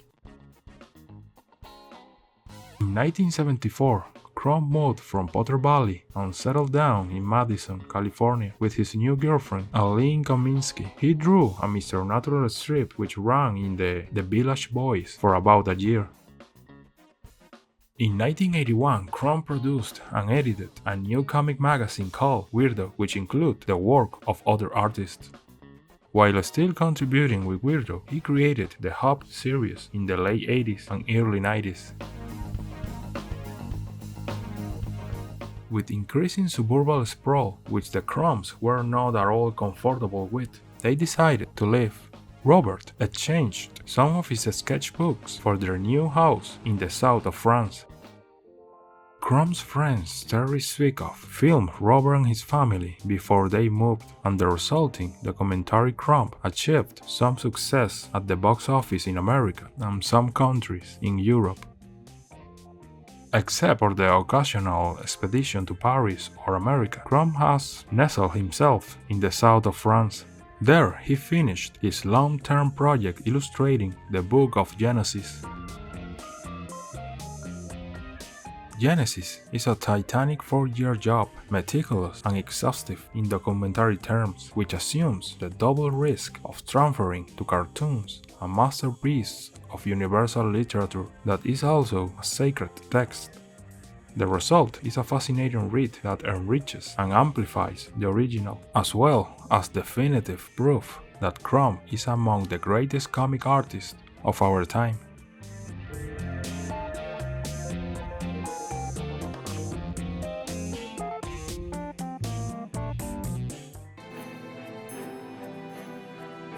Ron Cobb was born September 21, 1937 in Los Angeles, California. By the age of 18, with no formal training in graphic illustration, Cobb was working as an animation in-betweener artist for Disney Studios in Burbank, California.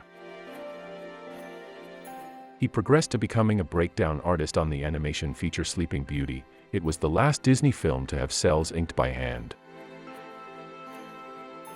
After Sleeping Beauty was completed in 1957, Cobb was laid off by Disney.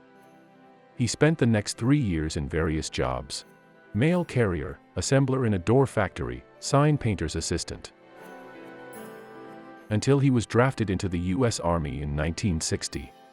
For the next 2 years he delivered classified documents around San Francisco, then signed up for an extra year to avoid assignment to the infantry. He was sent to Vietnam in 1963 as a draftsman for the Signal Corps. After his discharge, Cobb began freelancing as an artist. He decided to become a cartoonist, but his initial work was rejected by Hugh Hefner's Playboy. He found a less censor-heavy environment in the underground newspaper the Los Angeles Press.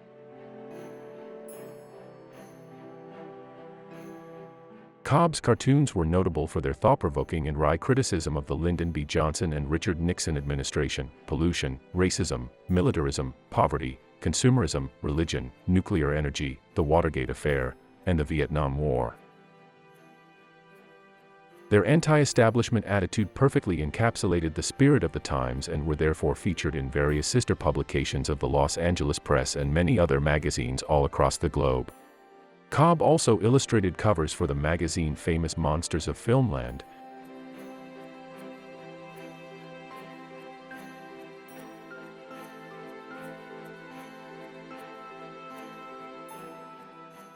And he created the cover for Jefferson Airplane's 1967 album, After Bathing at Baxter's. In 1972, he moved to Sydney, Australia, where his work appeared in alternative magazines such as The Digger. Cobb returned to cinema work when he worked with Dan O'Bannon to design the eponymous spaceship for the 1973 cult film, Dark Star. He also contributed designing for Alejandro Jodorowsky's uncompleted film adaptation of Dune. Years later, George Lucas called him for a meeting to design dozens of creatures for what would become the cantina scene on Tatooine in the first movie of Star Wars, after Lucas saw a painting Cobb had created hanging on the wall of a friend's house. The next big project of Rob Cobb was Ridley Scott's classic space horror film, Alien. On this project, he would work with two other prominent artists who were making a name for themselves in the medium, H.R. Giger and Chris Foss. Cobb took to creating the film's starships and haunting interiors. The interior of the Nostromo was incredibly detailed. He even designed the ship's signage and many tools used by the actors. For Cobb, it was important that the ship looked like something that could exist in reality.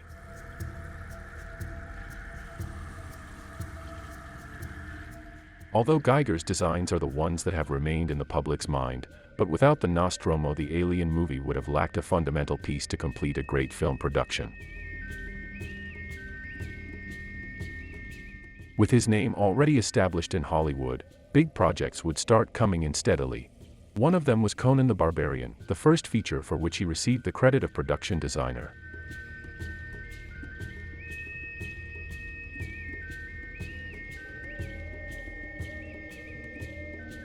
In the same period, Cobb was contributing to the initial story of Night Skies, an early and dark version of E.T. In fact, Steven Spielberg offered him to direct it, but due to problems with the visual effects that required several rewrites of the script, which caused the production to be delayed, and the start of production coincided with his work for Conan. Plus, Spielberg supervised the rewrite into the more personal E.T. and ended up directing it himself. He also worked on other projects such as The Last Starfighter,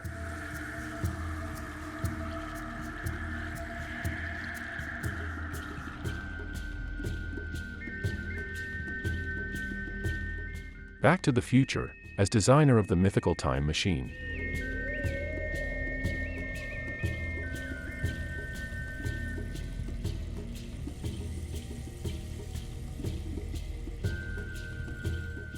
Robot Jocks.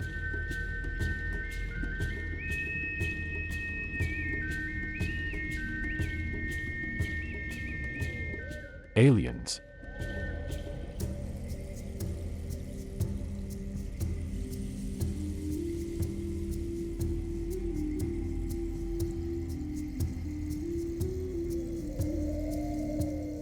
Total Recall, where he made a small cameo.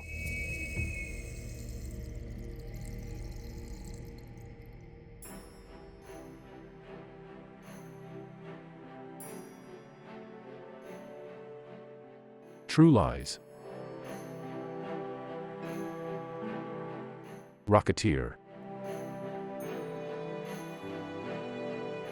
Space Trucker. Titan AE. The Sixth Day.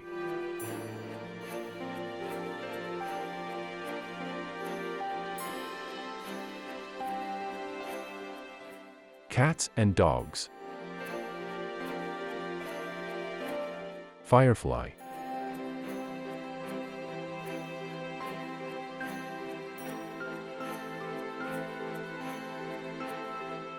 District 9. John Carter on Mars. Among other projects. Ron finally got the chance to direct a movie, Garbo, in 1992. Garbo is a nifty little melodrama about garbage collectors, or garbos in Australian slang. He also co-wrote one of the new Twilight Zone episodes. After a lifetime full of drawings, cartoons, concept art, spaceships, and extraterrestrials, Ron Cobb died on his 83rd birthday, on September 21, 2020, from complications of Lewy body dementia.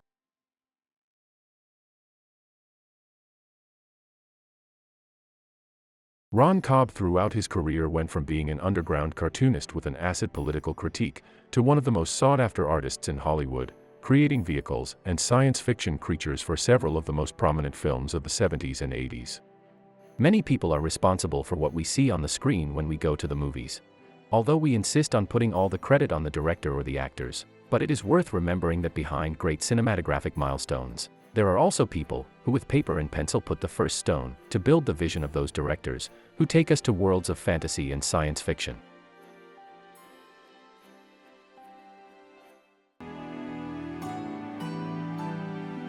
Gustavo Cabral was born in Buenos Aires, Argentina, on July 20, 1963. Since he was a child, he spent the hours of his day drawing, inspired by comics, books, and movies, but his interest in fantasy art arose in his adolescence when he discovered the books of Roger Dean and Frazetta, and it is at that moment, having as soundtrack the albums of Yes, one of his favorite groups at that time, that the choice of his future profession was marked. His formal artistic training began at the age of 13 at the prestigious Fernando Fader Institute in Buenos Aires, where he studied advertising design and illustration. His first drawing appeared in a school publication when he was 15, and at 16 he designed a poster for his rock band Engendro. At the age of 18, he was already working as an illustrator in an advertising agency, where he continued his apprenticeship and became familiar with the airbrush. At the age of 20, he left the agency to become a freelance illustrator, and his work began to appear in publications such as Fierro, Umi, Humor, Quiero Ser, and Playboy. In 1987, Argentina was going through a bad economic situation, so he emigrated to Spain looking for stability and to get away from the advertising field, which was the only profitable field for his profession in that country. He eventually settled in Sitges with his wife, a small town 30 kilometers from Barcelona, the same town where his compatriot Juan Giménez lived. A year later, he travels to Barcelona, where he gets in touch with a publishing house that was beginning to publish epic fantasy by authors from the American continent, beginning to illustrate in that genre. From there, he found publishers in several countries such as England, the United States, and Germany, who provide him with fantastic and creative works. And it is not only because he was looking for this type of work out of a creative restlessness, but also because it gives him freedom in the choice of colors, since surprisingly, Gustavo Cabral is colorblind. In fact, he is sometimes helped by his wife Daniela, who assists him in the choice of color for his illustrations. But far from taking that condition as a limitation, he takes advantage of it in his works. In my case, the problem helped me to achieve very well different planes, shading, and chiaroscuro. Because of my perception of color, everything is in hand. Important publishers in the United States hired him, among them Van Tam, which commissioned him to do the covers for the Chronicles of Shadow War trilogy written by George Lucas and the sequel to Willow, Ciruelo's favorite film.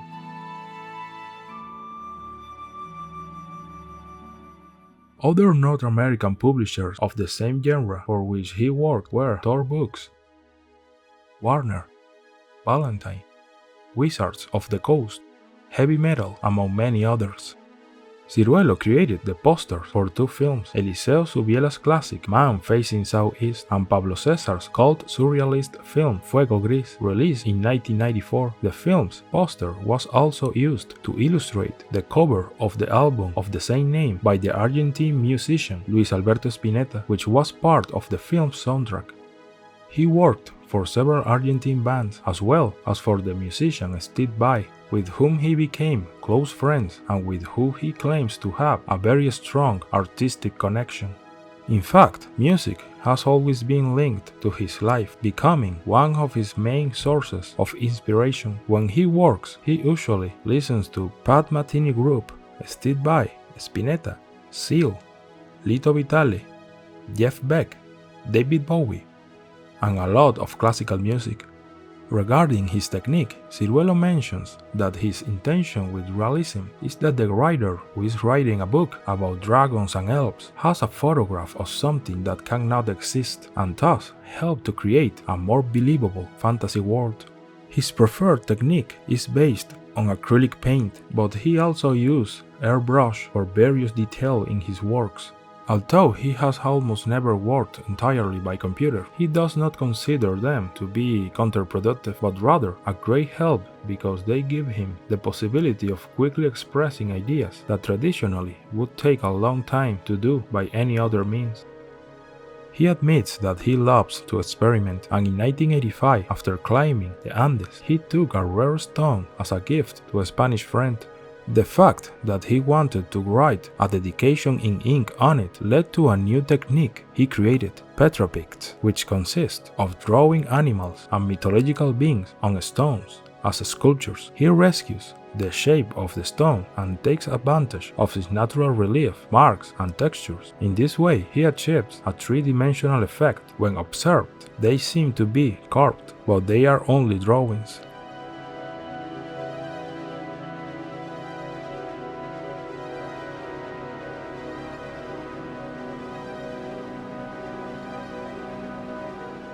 Drawing is materializing something that until then was an abstraction. It is already an act of magic. It is to manifest something that has no form.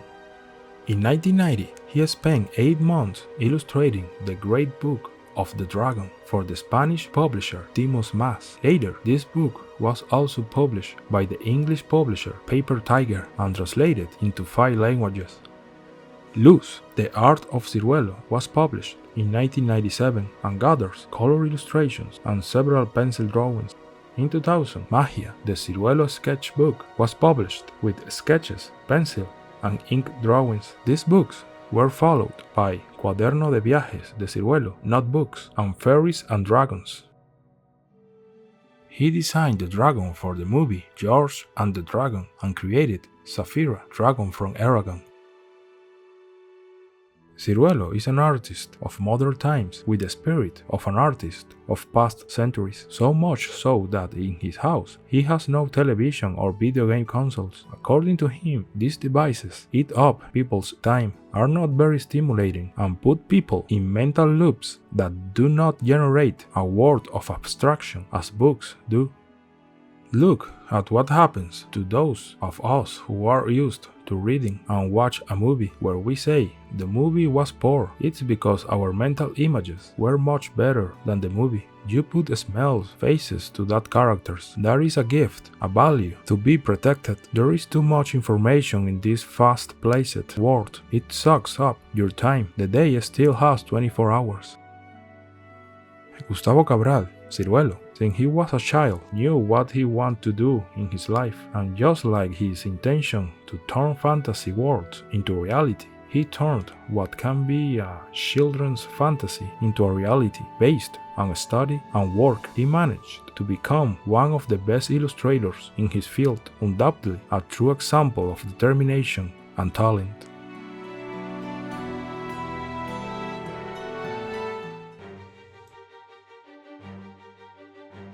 Doug McFarlane was born on March 16, 1961, in Calgary, Canada, to Bob and Shirley McFarlane. He is the second of 3 sons. Bob worked in the printing business, which led him to take work where he could find it, and as a result, during Todd's childhood, the family lived in 30 different places, from Alberta to California. Todd began drawing as a hobby at an early age and became interested in comics, acquiring as many as he could and learning to draw from them. He was an admirer of creators such as John Byrne, Jack Kirby, Frank Miller, and George Perez, as well as Alan Moore. And it was around that time that Todd would give life to his most outstanding creation. Of course, it would be a very preliminary version of what would later be printed in comic books, but it would be the basis of Spawn. As his particular hellish creature took shape, he went through his journey through school and high school.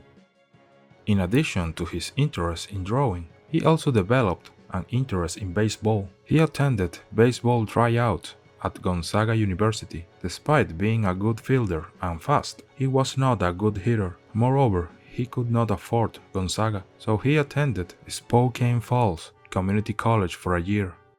In 1981, Todd McFarlane began attending Eastern Washington University on a baseball scholarship, studying as part of a self-designed program for graphics and art. His practical goal was to join his father in the printing business in Calgary, so his dream was always to be a comic book creator.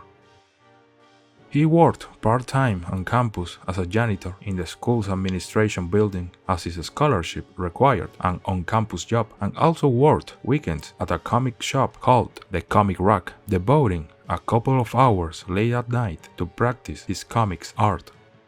He sought to play baseball professionally after graduation, but suffered a serious ankle injury in his junior year during a game with arch rivals Washington State University. He subsequently focused on drawing, working at the comic book store to pay for the rest of his education, and living in a trailer park in Shawnee, Washington with his girlfriend Wanda. While still in college, McFarlane began sending 40 packages of submissions each month to comic editors, totaling over 700 submissions after a year and a half, most of which were in the form of pin-ups. Half resulted in no response, though he received some constructive criticism from a few editors. One of them, DC Comics' Sal Almendola, gave McFarlane a dummy script in order to gauge McFarlane's page-to-page storytelling ability.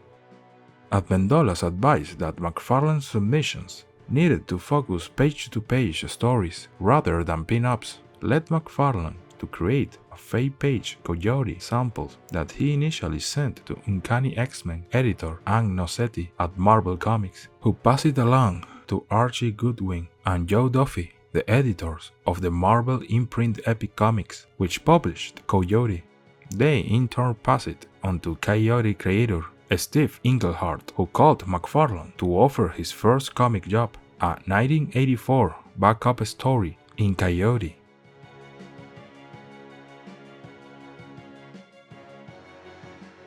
McFarlane soon began drawing for both DC and Marvel, with his first major body of work being a 2-year run on DC's Infinity Inc. In 1987, he illustrated the last 3 issues of Detective Comics' 4-issue Batman Year 2. From there, he moved to Marvel's Incredible Hulk, which he drew from 1987 to 1988, working with writer Peter David. In 1988, McFarlane joined writer David Michelinie on Marvel's The Amazing Spider-Man, beginning with issue 298, drawing the preliminary sketch for the cover's image on the back of one of his Incredible Hulk pages. He garnered notice for the more dynamic poses in which he depicted Spider-Man aerial web swinging, his enlarging of the eyes on the character's mask, and greater details in which he rendered his artwork. In particular was the elaborate detail he gave to Spider-Man's webbing. Whereas it had essentially been rendered as a series of X's between 2 lines, McFarlane embellished it by detailing far more individual strands, which came to be dubbed spaghetti webbing. He drew the first full appearance of Eddie Brock, the original incarnation of the villain, Venom. He has been credited as the character's co-creator, though this has been a topic of dispute within the comic book industry.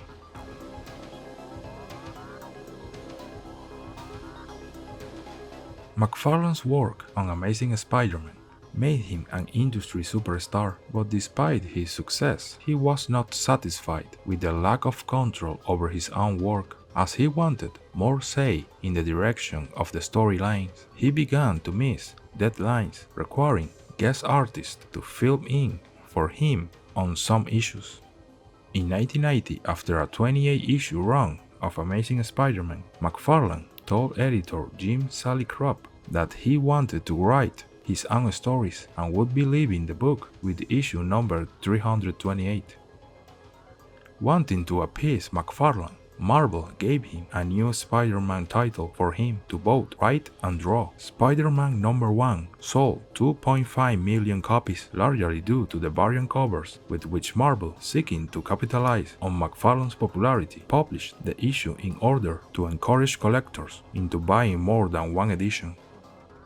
McFarlane wrote and illustrated 15 of the series' first 16 issues, many issues of which featured other popular Marvel characters such as Wolverine and Ghost Rider in guest roles. After several issues, the relationship between McFarlane and Marvel was wearing out. McFarlane used to write about darker subjects than what Marvel was used to in Spider-Man comics, that always saw the character as more cheerful, and after an episode of censorship by the editor at the time, Todd McFarlane decided to leave the House of Ideas. McFarlane then teamed up with Eric Larsen, Jim Lee, Rob Liefeld, Wilcher Portacio, Mark Silvestri, and Jim Valentino to form Image Comics, an umbrella company under which each owned a publishing house. His studio, Todd McFarlane Productions, published his creation, which had been brewing since childhood, the occult theme Spawn, written and drawn by himself. Al Simmons, a CIA agent, was known as an elite US government soldier. His own boss, Jason Wynn, ordered Chappell, Simmons' partner and apprentice, to kill him, and not only did he kill him, he burned him alive. Simmons fell into hell, where he made a pact with the Lord of the Eighth Ring of Hell, Malebolgia, in a desperate attempt to see his wife one last time. Unnoticed, he was thus turned into a hell spawn, a demon of symbiotic nature created with the long-term goal of finding a perfect commander for the troops of hell to face the troops of heaven in the coming Armageddon, while at all time Al Simmons tries to preserve his humanity. It was Image's second release following the release of Rob Liefeld, Young Blood the month prior. Upon its release in 1992, Spawn number 1 sold 1.7 million copies, still a record for an independent comic book. The series spun off several other comics including Angela, Curse of the Spawn, Sam and Twitch, and the manga Shadows of the Spawn.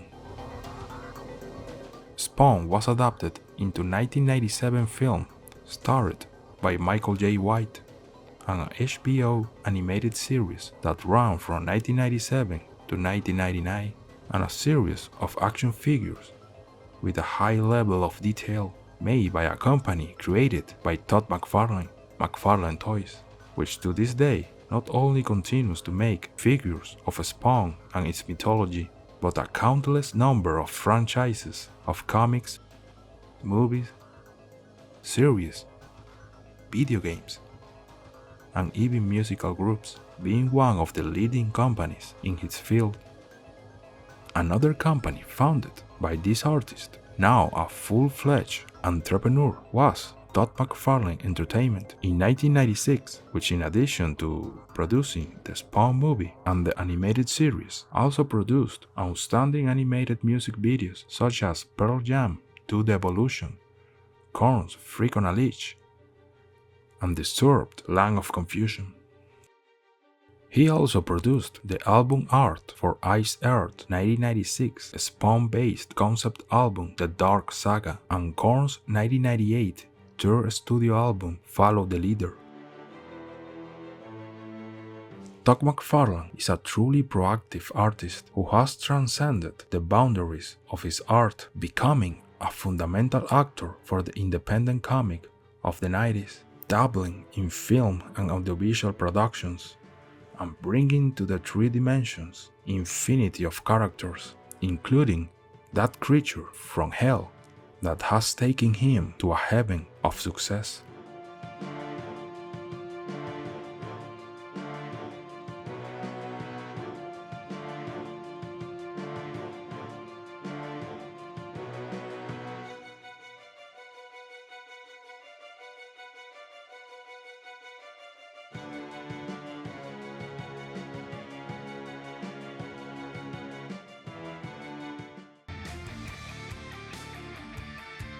Melvin Grant was born in London, England. He has been creating art since he was a child. It's something that has always come naturally to him. After a couple of days at her first school, Mel's artistic skills caught the attention of his teacher, whom Mel only remembers as Yes Miss. This teacher became a very important element in his artistic development, as she had a good eye for art and motivated him to keep drawing and painting. Mel always got the highest class marks in art every year throughout his school life. In addition, being considered the school artist, he was the only student to attend the Brassey Institute School of Fine Arts at the early age of 12. But after 6 years at the Brassey, in an environment that he found increasingly depressing and monotonous, queuing for the bus under grey, rainy skies, Mel gradually lost motivation, and despite his tutor's pleas to him to stay, he decided to leave art school to take a break from painting and pursue other interests, including music and science. He studied electronics and worked in a variety of short-term jobs. He designed and built several unusual electric guitars and played some rock and roll, but finally, after some years, he went back into the world of art. Although his approach to painting is firmly rooted in traditional fine art, he found a much more exciting world in high-end fantasy illustration. In this field, he could give free rein to his imagination and give shape to ideas and techniques that have interested him for a long time. Melvin's work reflects a connection to nature with its vivid colors, with intricate details capturing the beauty and the grotesque, projecting emotions. That wealth of talent eventually led him to work with major publishers, mainly in the UK, Europe, and the US. The majority of Melvin's work is commissioned internationally. This has allowed him to work with the largest book company in the world, producing countless book illustrations of leading authors such as Terry Pratchett's Where's My Cow?, the Demonata series by Darren Shan, the Bartholomew sequence by Jonathan Stroud. He also made illustrations for role-playing games books, including fighting fantasy game books FF3 Death Trap Dungeon, FF9 Shamutanti Hills, FF11 Carrie City Port of Traps, and FF13 The Seven Serpents. His style is often described as darkly atmospheric or moody realism, which gives us insight into how he interprets light and shadow within each piece, while still keeping true to lifelike details in every aspect, from clothing folds down through facial features right onto individual hairs. Melvin Grant not only stands out for his technical talent that he applies in his illustrations, but also for his great versatility. His portfolio ranges from cute illustration for children to darkly realistic fantasy images. And this last style is the one that has made many illustrations have transcended in commercial products, even beyond books. His art has been in several album covers. Among them is the cover of the compilation 1981 album Hero Hero of the heavy metal band Judas Priest. This album is considered an unofficial release by the band itself, as it was released without their permission by the former record label of the British group. This image was not made exclusively for this Judas Priest release, as this illustration was made by Melvin in 1976 with the title Sword of the Gale, and was never published until the record label contacted him looking for artwork for the album. But undoubtedly his most outstanding work in this field are those made for the also British heavy metal band Iron Maiden. The work with this band began in the early 90s when, dissatisfied with the cover design proposed by the band's main illustrator since the beginning of their career, Derek Riggs, they were looking for a different alternative for the cover of their album Fear of the Dark. Maiden asked me to come up with ideas for an image to go with the title, Fear of the Dark. They gave me no direction other than the title. It was a free run. So I went off and produced a few pencil drawings, of which the tree Eddie was one. I had wanted to redesign the look of Eddie quite extensively, but Maiden said to keep it close to the original. Derek Riggs, till then, was the only artist who had illustrated the iconic mascot of the band, Eddie. In fact, he is considered its creator, so the challenge for Melvin Grant was not easy to overcome, but the result of his interpretation of Eddie was more than satisfactory for the band. And that is how he then became the second illustrator who would give life to the best-known heavy metal zombie. Years later, he would work again with Iron Maiden, creating the cover of the Virtual 11 album in 1998. Maiden asked for an idea to do with virtual reality. The concept behind Virtual 11, which I originally called Virtual Insanity, was of a boy sitting in a very tranquil setting, seeing Eddie and chaos through the VR set. So which world is the boy actually in? I was then asked to include the football game, which is how the title became Virtual 11. Then, by the middle of the first decade of the millennium, he would design the cover of the live album Dead on the Road, released in 2005. A year later, he would do the art for the single The Reincarnation of Benjamin Brick. And later, he created the covers for the studio album The Final Frontier and the compilation From Fear to Eternity. Images produced by Melvin Grant have also illustrated video games such as Ball and Captain Feast meets the Blaster Thrones. But his creativity does not only seem to be contained in drawings and paintings, since this artist has also ventured into writing, published a novel titled Pesky Baboon, whose description reads as follows: "This story is a must-read fantasy adventure. It'll have you loading your socks up, then lead you barefoot into dark happening, set in southeast England and other strange places. There are some weird and dangerous characters." Melvin Grant is truly one of a kind. His artwork is a reflection of his life, regardless of whether he does his illustrations with oil paint as in his first works or with computer, with which they are the most recent. His vibrant, colorful, dark, and full of energy works reflect passion and versatility. And that is the key word, versatility, which defines Grant's work quite well, since he demonstrates a constant creative restlessness, not only in the field of fantasy and science fiction, but in all the different fields in which this British artist wanted to explore.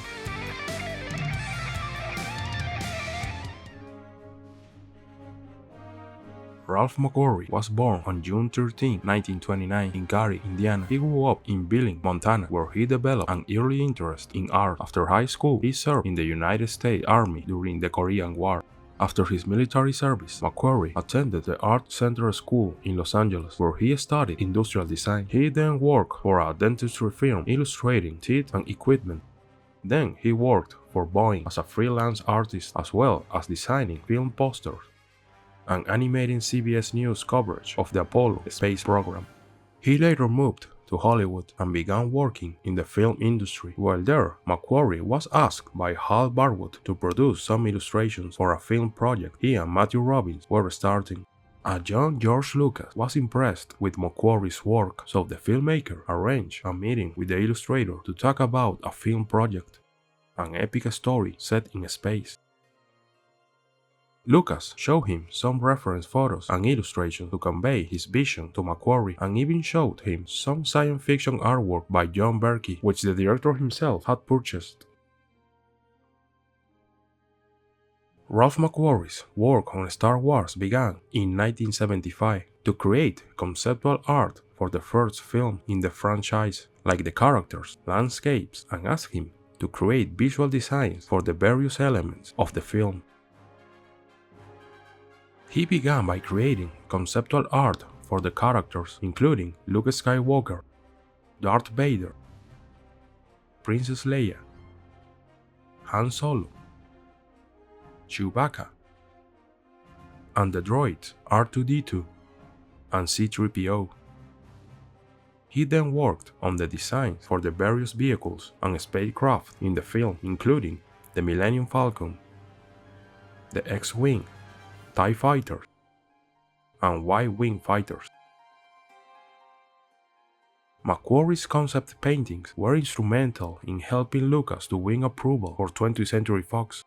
His production painting of R2-D2 and C-3PO wandering the desert planet Tatooine was the first to be completed.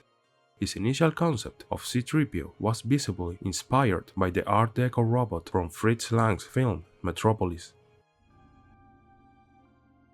The painting had a special impact on actor Anthony Daniels, who was about to turn down the role of C-3PO.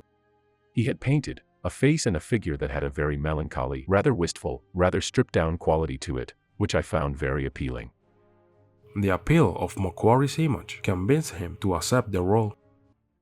McQuarrie said Lucas' artistic direction on Darth Vader was to depict a malevolent figure in a samurai cape and armor.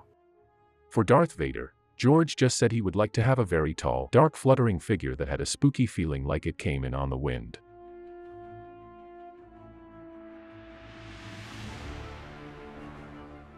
He also created concept art for the various locations in the film, including Tatooine.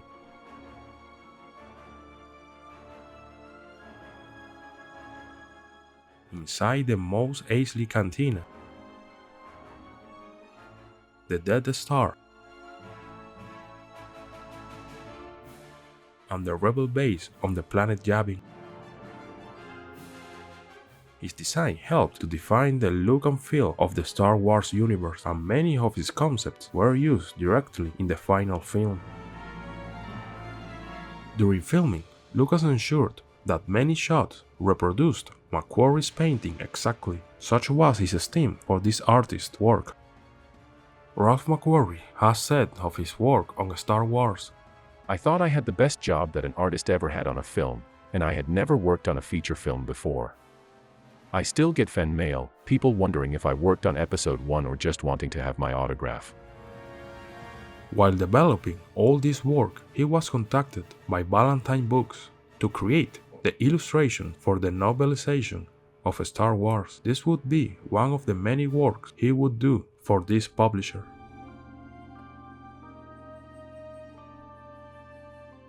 Throughout his work on the Star Wars franchise, McQuarrie continued to develop his design, creating new concepts for each film in the original trilogy. He also contributed to the design of the prequel trilogy. His work on the franchise earned him numerous awards and accolades, and his design continued to be influential in the Star Wars universe to this day.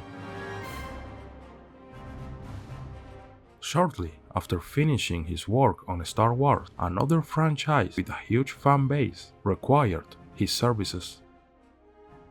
His work on Star Trek, the motion picture released in 1979, was instrumental in shaping the look of the film. McQuarrie was hired as a conceptual artist to help develop the visual style of the movie, which was the first feature film based on the popular Star Trek television series. McQuarrie's contribution to the film include designs for the exterior and interior of the USS Enterprise, the iconic starship that served as the centerpiece of the Star Trek franchise. He also created concept art for other spacecraft. In addition to his work on Star Wars and Star Trek, Ralph worked on a variety of other films and television productions throughout his career. Some of his notable contributions include Battlestar Galactica, where he worked as a conceptual artist on the original 1978 television series, creating designs for the show's spacecraft and locations.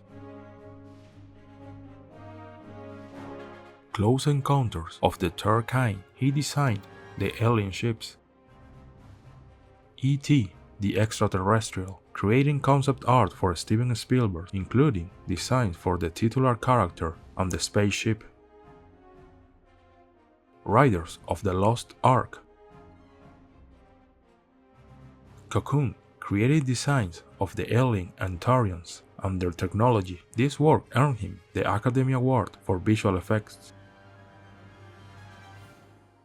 Ralph McQuarrie passed away on March 3, 2012 at the age of 82 in Berkeley, California. According to his family, he had been in poor health for some time before his death. He had suffered a stroke in 2010, which had limited his ability to create new artwork. Despite his declining health, McQuarrie continued to work on new projects up until his death. In the years leading up to his passing, he contributed artwork to a number of Star Wars-related projects. His passing was mourned by fans and colleagues in the film and science fiction communities who praised his contribution to the art conceptual design. His legacy continues to be celebrated today, and his artwork remains an important part of the Star Wars universe and science fiction as a whole.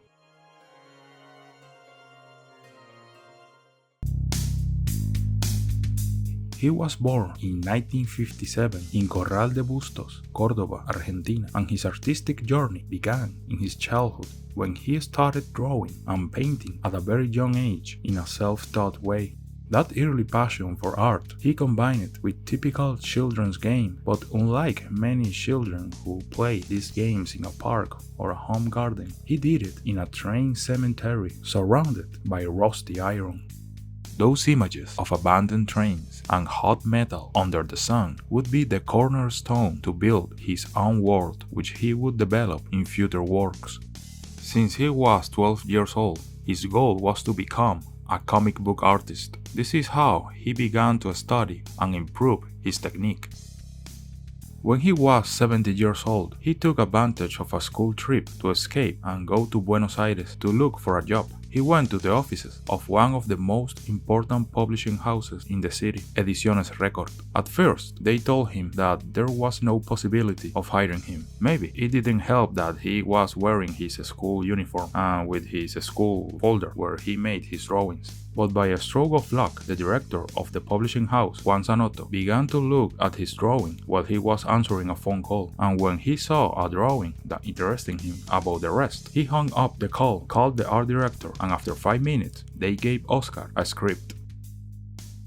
This is how he got his first job as a comic book artist after several years of training, but this perfectionism played a dirty trick on him since he dedicated a lot of time to each drawing with as many details as possible, and it became very difficult for him to keep up with the rhythm of the publication. So he decided to quit the job and return to Córdoba, where he got a scholarship with Álvaro Izurieta, a figurative painter whom Oscar considers his only teacher.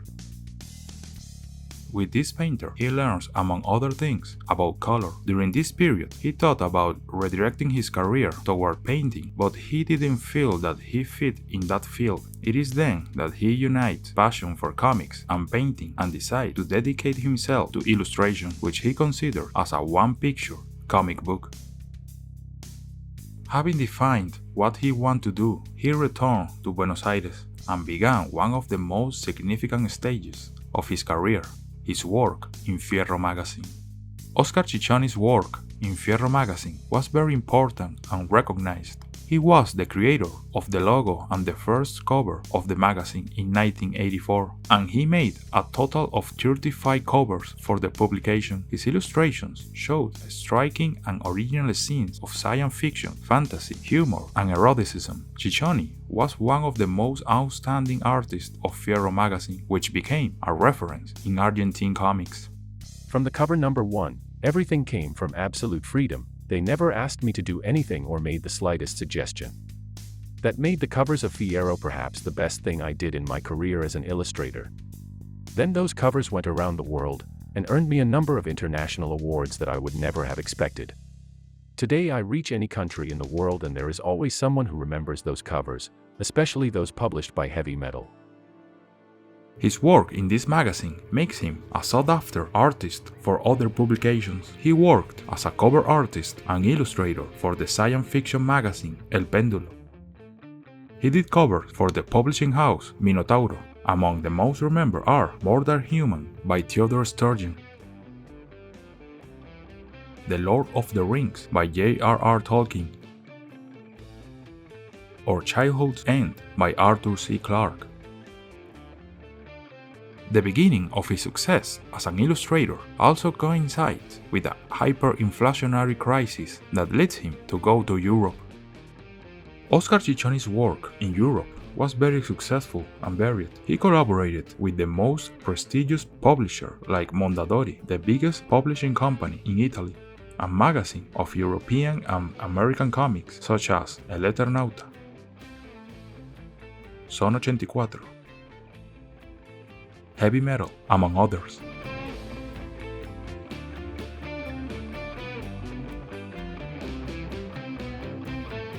That led him to live in several countries of the old continent, but by the 90s, graphic designers were increasingly used to work on book covers instead of illustrators, which led Chichoni to change his field, and he chose the cinematographic industry and video games.